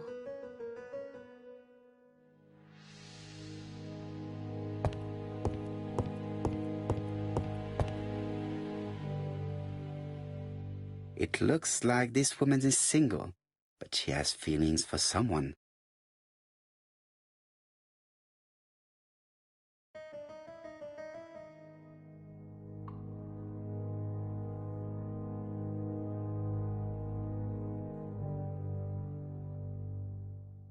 She is looking so intensely at this photo. But is it really a sister that she's studying in this manner?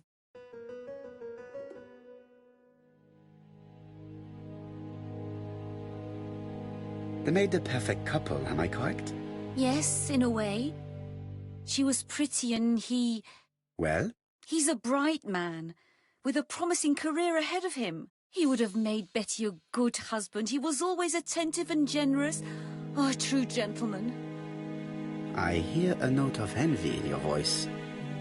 You must have heard wrong.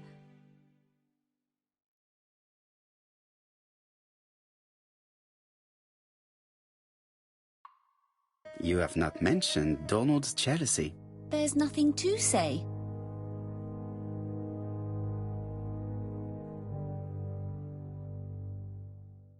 You are a poor liar, Mademoiselle Bernard. Excuse me, Mr. Poirot, but I do not see why you are interested in our humble little crime.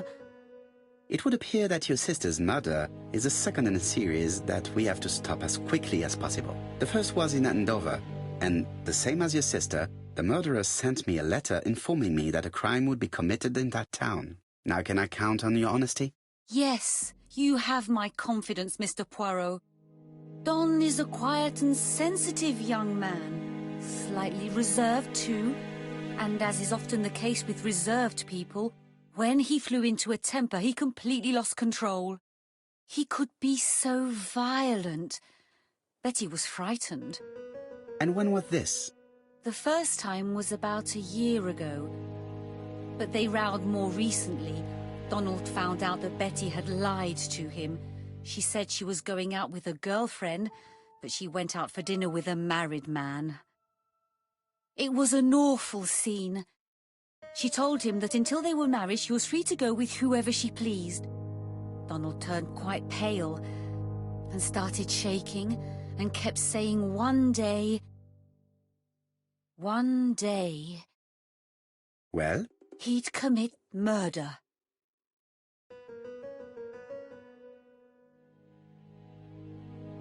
So you were afraid that he would become our main suspect. I know that Fraser was jealous, but I wonder why you feel the need to protect him. Exactly. Had you not told me about the case, I would never have dared to tell you about this little matter. Don loved Betty with all his heart. I can't imagine for one instant that he would hurt her. Very good, Mademoiselle Bernard. Thank you for your help.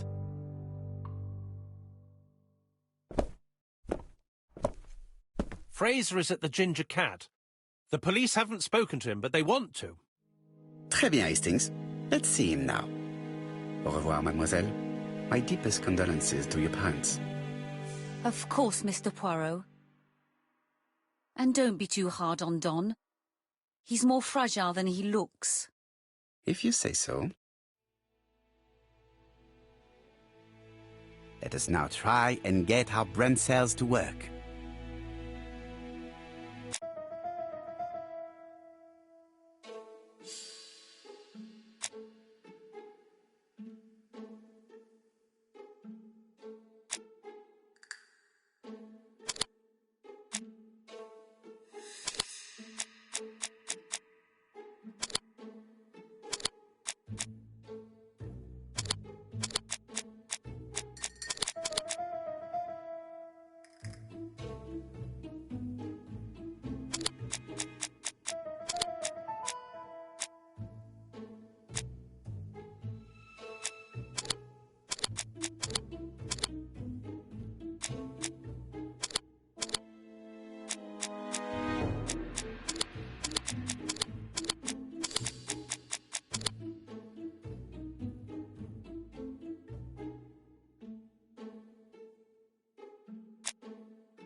Let us now try and get our brain cells to work.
You've seen Fraser, Hastings. What is your feeling? He's a big chap. Fragile isn't exactly the word that springs to mind. I talked to his landlady before seeing him. She went to bed at 11. Fraser wasn't home yet. Bien. Megan Barnard said he is a reserved character but with a nasty temper. We will see if this is the case.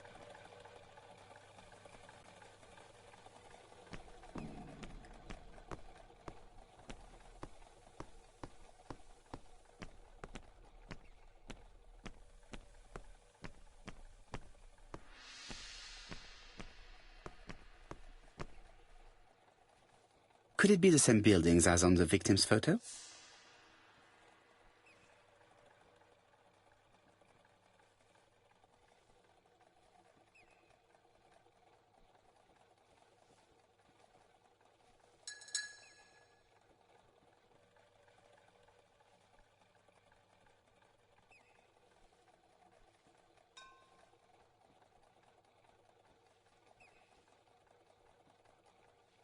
This is definitely where the photo I found in the hut was taken.